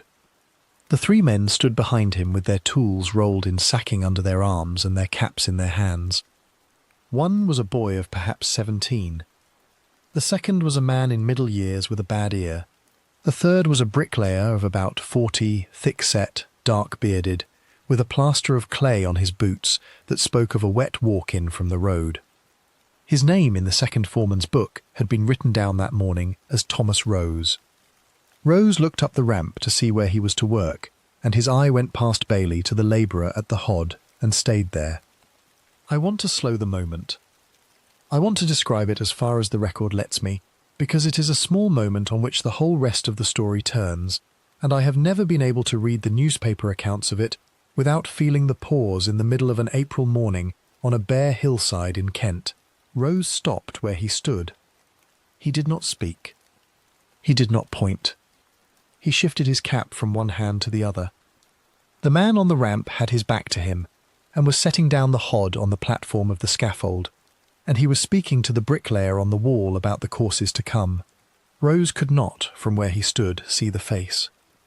He could see the set of the shoulders and the way the man held his elbows a little out from his body when he lifted, and he could see the back of the neck under the pushed-back cap, and along the line of the jaw, at the very edge of what could be seen from behind, the faint hook of an old scar near the ear. The scar is a thing I want to be careful with. The handbills that had gone out from Vauxhall on the Monday had described it, in the words the papers preserved, as an old mark shaped like a small hook on the left cheek below the ear, of the size of a farthing. It was the scar that would place him, if any single mark did. Rose, standing at the foot of the ramp, could not have seen it clearly. He could only, at that distance and from that angle, have caught the shape of it, or thought he caught it, in the corner of his eye. But he knew the shoulders. And he knew, once his eye had settled on the shoulders, that he had worked beside those shoulders before, on another line, in another county, 3 summers earlier, at a place called Bletchingley, where a party of men out of London had come down to help finish a cutting for the Brighton line, and one of them had been an Irish coachman moonlighting for the summer for the money. His name then had been Good. Rose did not move for perhaps 10 seconds. What went through his head in those 10 seconds is not in the record, and I would rather tell you that than invent it for you. He had seen the handbill on a wall in Tonbridge on the Tuesday evening, when he had gone into the town for a piece of tobacco, and he had read it standing at the corner of the market square with his tobacco in his hand. He had noted the name. He had noted the description. He had noted the £10 reward. £10 was a very great deal of money to a bricklayer in Kent in 1842. It was the better part of 2 months' wages. He was not, so far as I can tell from what survives, a man of any particular greed. He was, so far as I can tell, a plain workman with a wife in Ashford and 2 children under 5, who had walked into Tonbridge on the Wednesday morning looking for a day's work on a railway line, and who had now been asked by God, so he must have felt, to say a word or not say a word. He said nothing at first. He went where Bailey put him, which was on the wall at the far end of the culvert, 20 paces from the ramp. He set his tools out and mixed his mortar and laid his first course, and while he laid it, he watched. He watched at the hod carriers coming up and going down. He watched the way the labourer at the ramp spoke to the men, the tilt of the head, the shortness of the answers, the accent that was Irish under the London that had been laid over it. By dinner time, which on that works was at noon and lasted half an hour, he was as sure as he needed to be. He did not speak to the man. He did not go near him. He went instead, when the whistle blew, to the shed where the tea was made, and he sat on a barrow with his piece of bread and his mug, and he waited. And when Bailey came out from the office at the end of the shed, he stood up and went across to him. Bailey listened, and did not at first believe him. He knew the case. He had read the papers on Sunday like everyone else. But the man he had put on the hod that morning was named Connor, and had come to him with strong shoulders and a plain manner, and the notion that he was the wanted man in a case being spoken of from Whitehall to the docks was, at first hearing, the kind of thing a foreman on a railway works learned to be careful of. Rewards brought false claims. False claims brought trouble to a foreman who acted on them without checking. Bailey asked Rose to be quite sure. Rose said he was. Bailey asked how sure. Rose said he had worked beside the man for 6 weeks at Bletchingley in the summer of 1839, and had shared a shed with him, and had eaten his meals across a plank table from him, and would know the shape of his head at half a mile. Bailey said very well, and told Rose to go back to his wall and say nothing, and to keep his eye on the man till the afternoon whistle, and not to lose him. Then Bailey did the thing that a foreman on a railway works in Kent in 1842 knew he must do, and did without much reflection. He did not send for the parish constable, because the parish constable would come with his rattle and his hat, and would frighten the man off the ramp.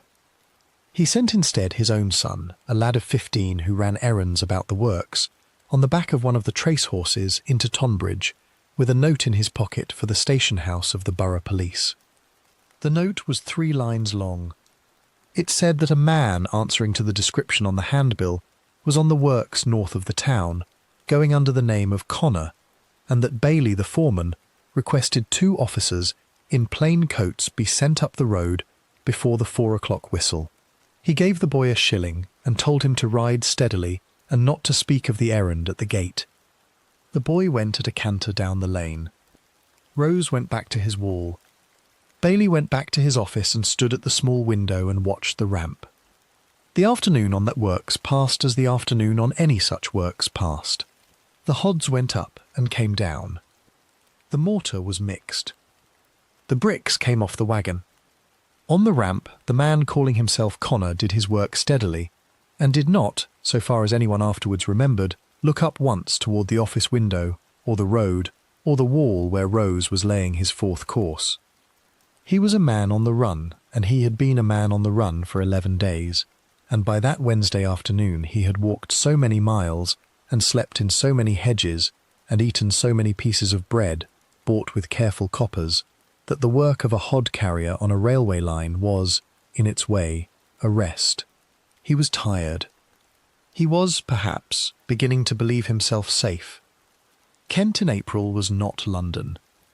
The handbills had not reached the country lanes. The men on the ramp beside him were of every county and none, and asked no questions. He put down his hod, and picked it up again, and put it down again, and the afternoon wore on toward 4.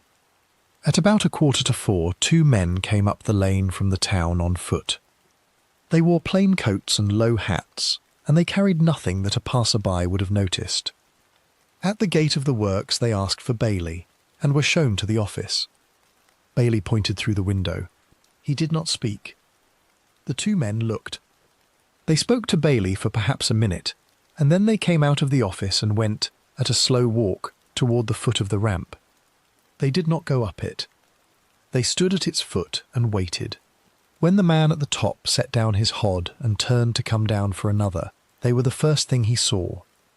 He came down the ramp. He did not run. There was, by then, nowhere to run.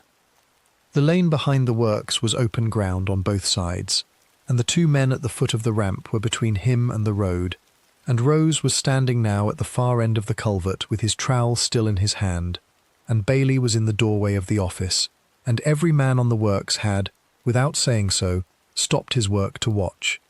He came down the ramp very slowly. At the bottom he set down the hod against the timber. He looked at the 2 officers, and he looked at Rose, and something went out of his face that had been there all afternoon. He said, in a voice that one of the officers wrote down that evening in his report, and that the papers printed the next day, only 2 words. He said, "My God." Then he put his wrists together in front of him, and he held them out. They took him quietly. They did not fasten his wrists on the works, because Bailey had asked them not to, and because they saw no need. They walked him down the lane to the town of Tonbridge between them, with one on each side and neither of them touching him, and they took him into the borough station house on the market square, a little after 5 in the evening, and there they searched him, and they wrote down what he had in his pockets, and they sat him on a wooden bench in the small room at the back, and they sent word to London. He gave his name, when he was asked, as Daniel Good. He did not, on that first evening, say any more than that. The clerk who wrote the note to Whitehall wrote it at a plain desk by the light of a candle, and gave it to a rider, and the rider was on the road toward London before 6. He rode all through the dusk and into the night. The lamps of the capital came up over the hills at Sydenham a little after 9. By 10 he was at the door of the offices at Whitehall Place, and the 2 commissioners who had gone home to their suppers were sent for. They came back through the yard by the small door that gave onto Great Scotland Yard, and they read the note in their coats without sitting down, and they gave, for the first time in 11 days, an order that had in it the shape of relief. Bring him up to town. Bring him quietly. Have him in Newgate by morning. The city, which had chased him for a fortnight through parishes that could not find each other, would now have him for the length of what was left of his life, and would find, at the end of it, that it had learned from the chase a lesson it had not known it needed to learn. Newgate, the Old Bailey, and the drop at Horsemonger Lane. The rider who came into Whitehall Place that Wednesday night went out of the yard again a little before 11, with a second note in his pocket and a fresh horse under him, and rode back down into Kent, along the same road he had come. He was carrying an order from the 2 commissioners to the officers holding Daniel Good in the Borough Station House on the Market Square at Tonbridge, and the order was very short. They were to bring the prisoner up to London that same night, quietly, without irons on him in the street, without a coach that anyone would look twice at, without word to a newspaper. They were to have him in Newgate by breakfast. In the offices behind the yard, Sir Charles Rowan and Sir Richard Mayne had not gone home to their beds. They had sent for coffee, and they were sitting at either end of a long deal table with a map of the counties open between them, and they were, for the first time in a fortnight, speaking of the case in the past tense. The party out of Tonbridge came up the old road through Sevenoaks and Bromley in the small hours. There were 4 of them in a plain hackney, the 2 officers who had walked the prisoner off the works, the borough sergeant, and Daniel Good himself in the middle, wearing the labourer's smock he had been taken in, and a coat borrowed at the station house. He did not speak on the road. The officer who wrote the report that Friday noted only that the prisoner slept for a stretch between Farnborough and Bromley, with his head against the leather of the door, and that when he woke he asked for water and drank it slowly and gave the tin cup back without a word. The lamps of the capital came up out of the country a little after 4 in the morning. They were at the gate of Newgate before 6. The turnkey took him in through the door on the yard side, and by the time the market carts were beginning to move in Smithfield, he was in a stone cell in the felon's side, sitting on a plank bed with a blanket folded beside him, waiting to be brought before a magistrate. I want to hold there for a moment, because a person who has been running for a fortnight and who is at last taken and put behind a door is, in that first hour, a person we do not know how to imagine. The record does not tell us what he thought. The record does not tell us whether he wept. The turnkey who brought him his breakfast said, in evidence given later, that he ate it and thanked him. That is all we have. The whole of the interior life of that morning is closed to us, and I would rather leave it closed than invent something to fill it. The magistrate came to Newgate on the Thursday afternoon. The examination was held in a plain room, and the papers of it survive. Good gave his name and his age and his trade. He gave the parish of his birth in Roscommon. He said that he had nothing to say about the matter for which he was held, and that he would be advised on the matter by counsel when counsel was found for him. The magistrate wrote it down and committed him for trial at the next sessions of the Central Criminal Court, which would open on the 2nd Monday in May. He was taken back to his cell. The door was shut. And in the offices at Whitehall Place, the 2 commissioners began, on the Friday morning, to write a longer letter to Sir James Graham at the Home Office than the letter they had sent in the 2nd week of April, because the immediate matter was now resolved, and the other matter, the matter of what the fortnight had shown them, could at last be set down. The trial opened on the 13th of May, in the great room at the Old Bailey next door to the prison. The case had been in the papers every day of the intervening month. The public gallery was full before the judges came in, and the street outside was thick with people who had come to stand under the walls and hear such news as leaked out at the door. The counsel for the Crown was a man named Bodkin, a plain lawyer who did not raise his voice. The counsel for the prisoner was a man named Don, appointed by the court on the day, because Good had no money for a solicitor of his own. The judge was Baron Alderson, who was known for his gentleness on the bench and for his very close attention to the rules of evidence. The case took a day and a part of a morning. The Crown called Constable Gardiner, who described the lantern in the loose box, and the shape under the hay in the corner, and the door bolted behind him in the yard. The Crown called Bailey the foreman from Kent, who described the man on the ramp and the 2 words spoken at the foot of it. The Crown called Rose the bricklayer, who described the 6 weeks at Bletchingley in the summer of 1839, and the shape of a jaw seen from 20 paces on a bare hillside in April.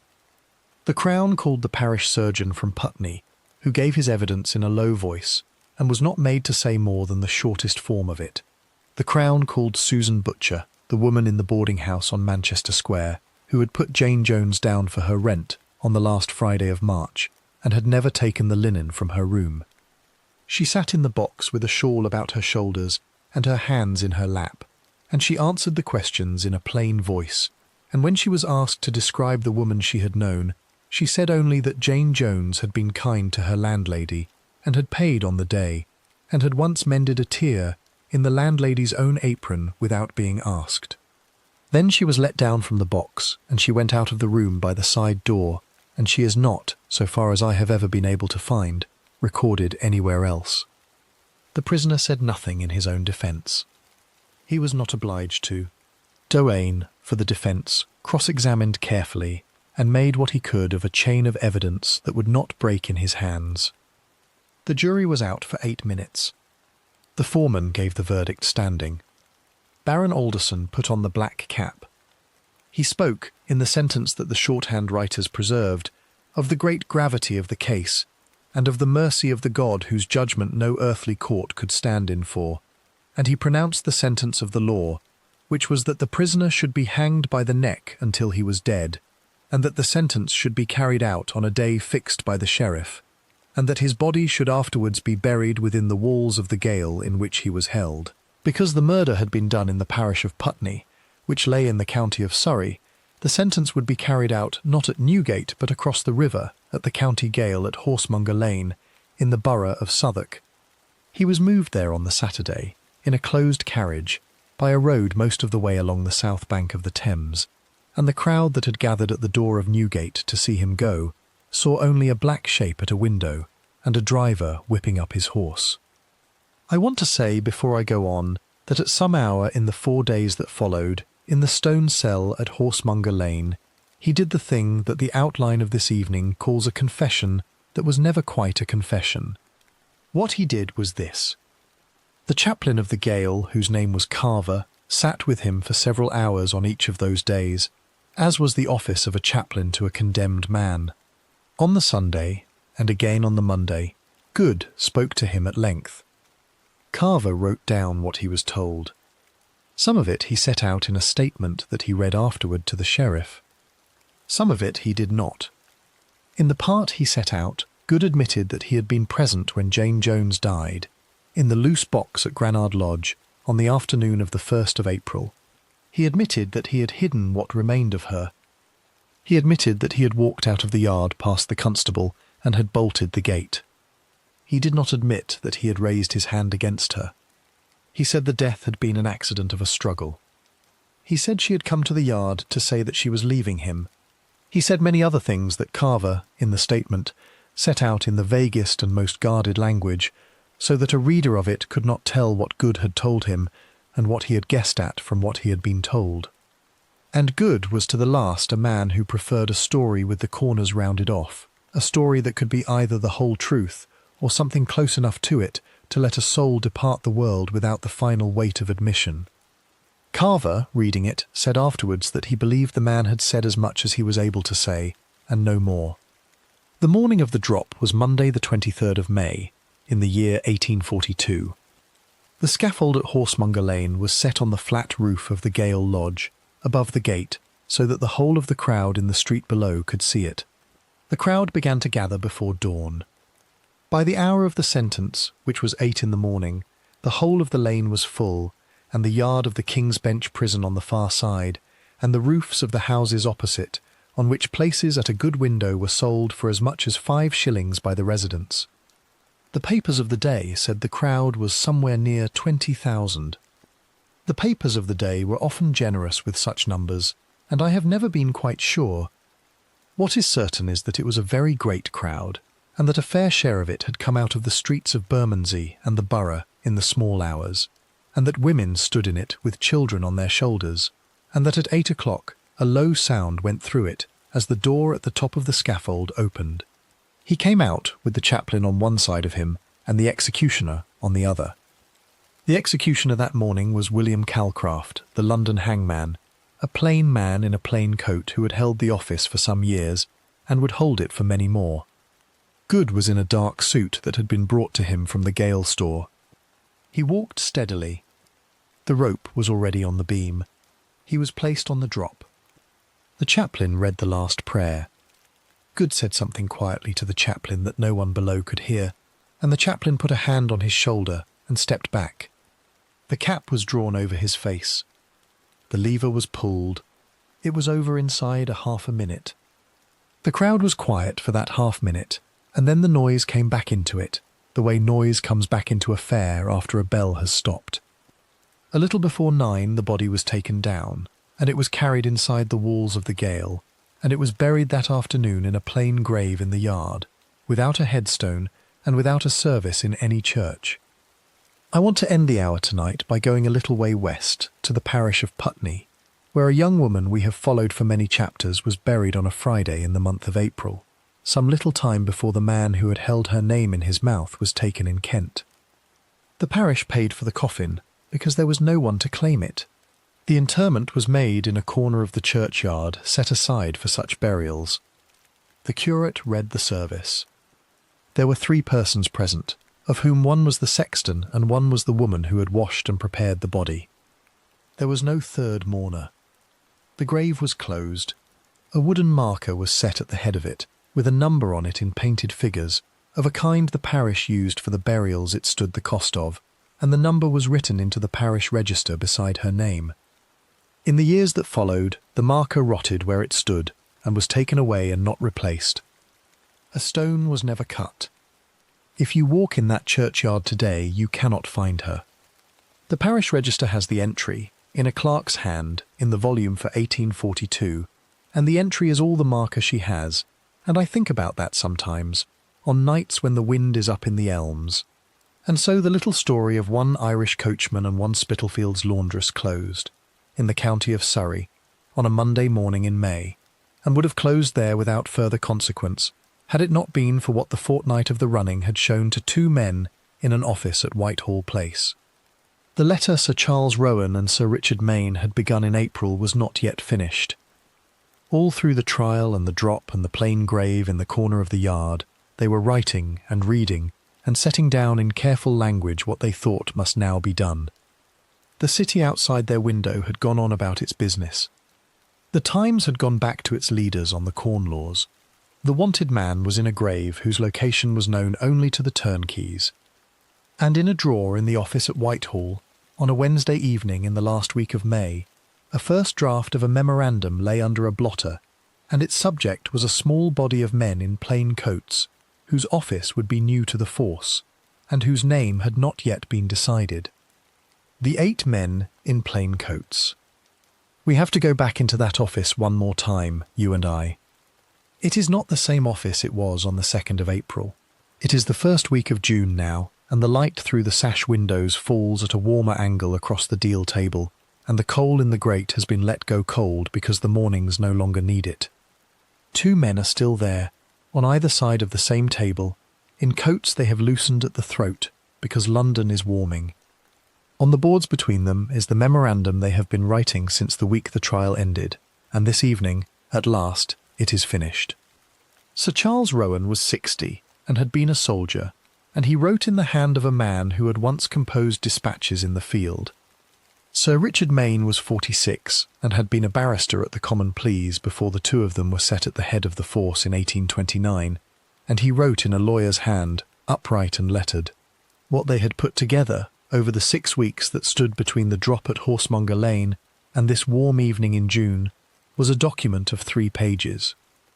The heading, when it was set out on the fair copy for the Home Secretary, read only, "As to the appointment of certain officers of the force to duties of detection." That was all. Neither man had a taste for fanfare, and neither had let any into the paper.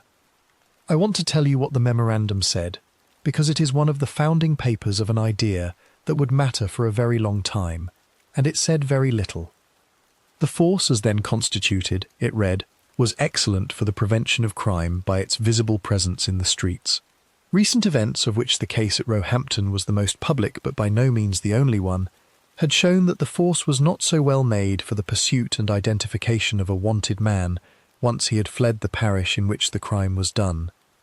What was needed, in the words of the paper, was a body of officers, few in number, in the ordinary dress of their station, whose duty was the following of a case from its beginning to its end, wherever it should lead. Such a body would answer the need without disturbing the settled character of the force. The memorandum named a figure of 8 men. It set out for them an allowance of £1 a week above the wage of a sergeant, to cover the cost of coach fares and lodgings on the road. At the foot of the 3rd page it requested the sanction of the Home Secretary, and was signed by both hands. The letter went out of the office on the morning of the 8th of June, and it was carried across Downing Street in the pocket of a clerk, and it was delivered to the porter at the door of the Home Office a little before 10. It sat on a desk there for 4 days. Sir James Graham, who was then Home Secretary, was a man of very careful habits, and he read every paper that came before him with the attention of a lawyer, which is what he had been in his youth. He read this one twice. On the Sunday he read it a 3rd time, in his own house in Grosvenor Place, with the windows open onto the garden. On the Monday morning he sent for the 2 commissioners. The meeting itself is not in the record, and I would like to tell you what was said in it, and I cannot. What we know is that at the end of it Sir James Graham gave his sanction, on the terms the memorandum had set out, with the addition of a single line in his own hand, that the officers so appointed should report directly to the 2 commissioners and to no one below them. That was the whole of the change. The paper went back across Downing Street the same afternoon, in the pocket of the same clerk, and by the evening a fair copy was in the drawer at Whitehall Place, and the 2 men at the deal table were beginning the 2nd part of the work, which was the choosing of the 8. More was written afterwards about this part of the summer than about the drafting of the memorandum itself, because the choosing of the 8 was done in the open, in the corridors and yards of the force, and the men who were passed over remembered it, and the men who were chosen remembered it, and their families remembered it. I am not going to read out all 8 names tonight, because a listener half asleep does not want a muster roll. Let me give you the 2 who were made inspectors, because they carried the weight of the office, and 1 or 2 of the sergeants whose names have come down to us in the records that survive. The first inspector was a man called Nicholas Pearce, who had been a sergeant on the A Division and was known for a patient temper and a memory for faces. The second was a man called John Haynes, who had been on the L Division and had a reputation for the sort of low, unhurried talking that draws answers out of a witness who does not wish to answer. Among the 6 sergeants was Stephen Thornton, who had worked the Wandsworth Division and had walked past the gate of Granard Lodge more than once in his younger years. Beside him was Jonathan Witcher, who was 38 that summer and would in time become the most spoken of all of them. There was Frederick Shaw. Charles Goff was a 4th. William Jerrett was a 5th.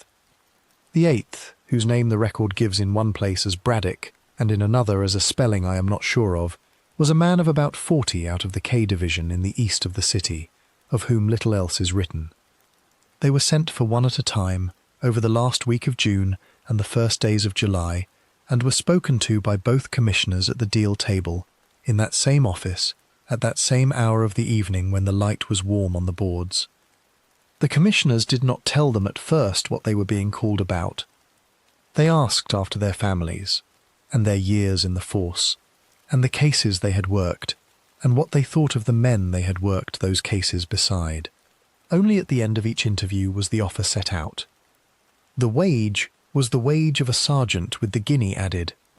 The duty was as the memorandum had said. The dress was to be the ordinary coat of a private citizen. The place of work was to be a room in the offices at Whitehall Place, which had been cleared for the purpose during the last week of June, and now held 2 desks and 2 benches, and a stove that would not be lit until the autumn. I have to say the thing about the plain coat before we go any further, because at the time it was the part of the whole plan that gave the commissioners the greatest trouble. In 1842 the notion of an officer of the law who did not wear the uniform of his office was a foreign notion, and where it existed on the continent it was associated with the police of the French capital, which the English papers had for many years described as a police of spies. The reading public did not want a police of spies. The gentlemen in Parliament did not want one either. Both commissioners knew this. That is why the memorandum used the phrase, the ordinary dress of their station, and did not use the word plain clothes, which had a smell about it then which is easy for us now to miss. The matter had to be handled with a light hand. It was, in the end, one of the reasons the branch was set at only 8 men, because 8 men in the ordinary dress of their station could be got past the papers and the house, where 40 or 100 could not. The 8 of them met for the first time as a body in that cleared room on the 15th of August, in the year 1842, on a Monday morning at 9 o'clock. There is no drawing of the room from that day, nor is there a photograph, because the making of a photograph in a room of that size and that light was still, in that August, a difficulty for a man with a camera. What we have is a note in the daybook of the office, in a clerk's hand, that reads only, "Detective Officers, First Attendants, Inspector Pierce presiding. All 8 present." That is the whole of the ceremony, if a ceremony is what we should call it. No oath was sworn. Neither commissioner made a speech.